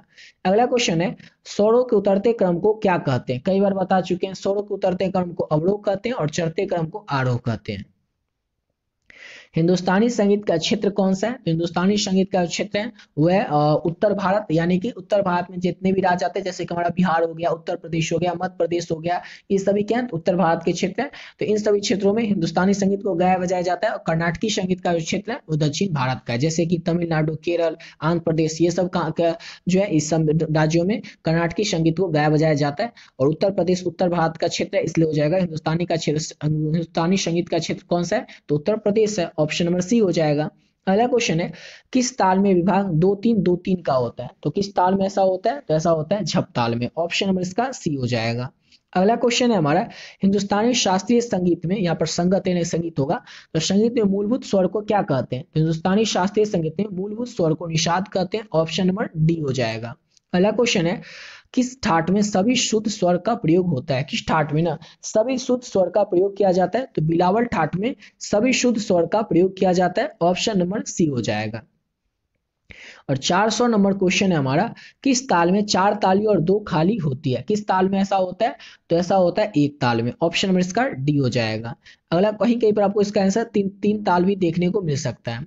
अगला क्वेश्चन है, कौन सा राग प्रातःकालीन राग है? प्रातः काल में राग यमन को गाया बजाया जाता है। रात्रि के प्रथम पहर में राग यमन को गाने बजाने का समय है। सॉरी, प्रातःकालीन, ये आपको याद रखना है। कौन सा राग प्रातःकालीन है? तो राग जो यमन है ये तो रात्रि का हो गया ना, राग यहाँ पर प्रातःकालीन, तो भैरवी राग हो जाएगा। ऑप्शन बी हो जाएगा। राग यमन का है रात्रि का समय, रात्रि का जो प्रथम पहर होता है राग यमन के गाने बजाने का होता है, और प्रातःकालीन है ना तो ये भैरवी राग हो जाएगा। ऑप्शन बी हो जाएगा। अगला क्वेश्चन है, पंडित विश्व मोहन भट्ट कौन सा वाद्य यंत्र बजाते थे? तो मोहन वीणा, एक मोहन वीणा होता था जिसको कि पंडित विश्व मोहन भट्ट जो थे वो बजाते थे। ऑप्शन नंबर इसका डी हो जाएगा। अगला क्वेश्चन है, किस ताल में 7 मात्राएं होती हैं? तो कई बार बता चुके हैं आपको, रूपक ताल में 7 मात्राएं होती हैं। ऑप्शन नंबर सी हो जाएगा।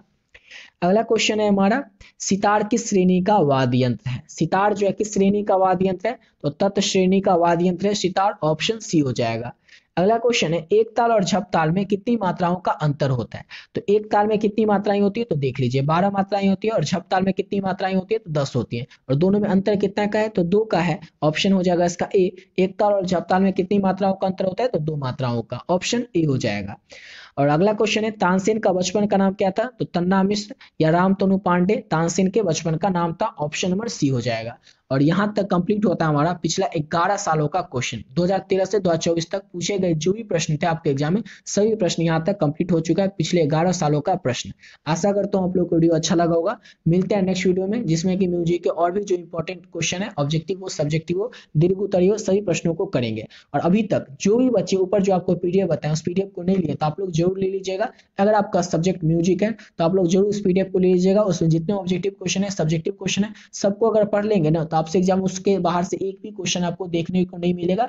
जो भी क्वेश्चन आपको मिलेगा सभी उस पीडीएफ से ही देखने को मिल जाएगा। क्यों? क्योंकि एग्जाम में जो भी क्वेश्चन आएंगे ना, जो सिलेबस में दिया हुआ टॉपिक, उसी टॉपिक से क्वेश्चन आएगा। और टॉपिक से रिलेटेड जो भी इंपॉर्टेंट ऑब्जेक्टिव सब्जेक्टिव क्वेश्चन है सब उस पीडीएफ में बता दिए। उस पीडीएफ में जितने क्वेश्चन है सबको अच्छे से कर लेते हैं तो आपसे एग्जाम में एक भी प्रश्न छूटने वाला नहीं है। तो जो भी बच्चे बचे हुए हैं अभी तक उस पीडीएफ को नहीं लिए तो आप लोग इस पीडीएफ को जरूर ले लीजिएगा। तो मिलते हैं नेक्स्ट वीडियो में नए वीडियो के साथ।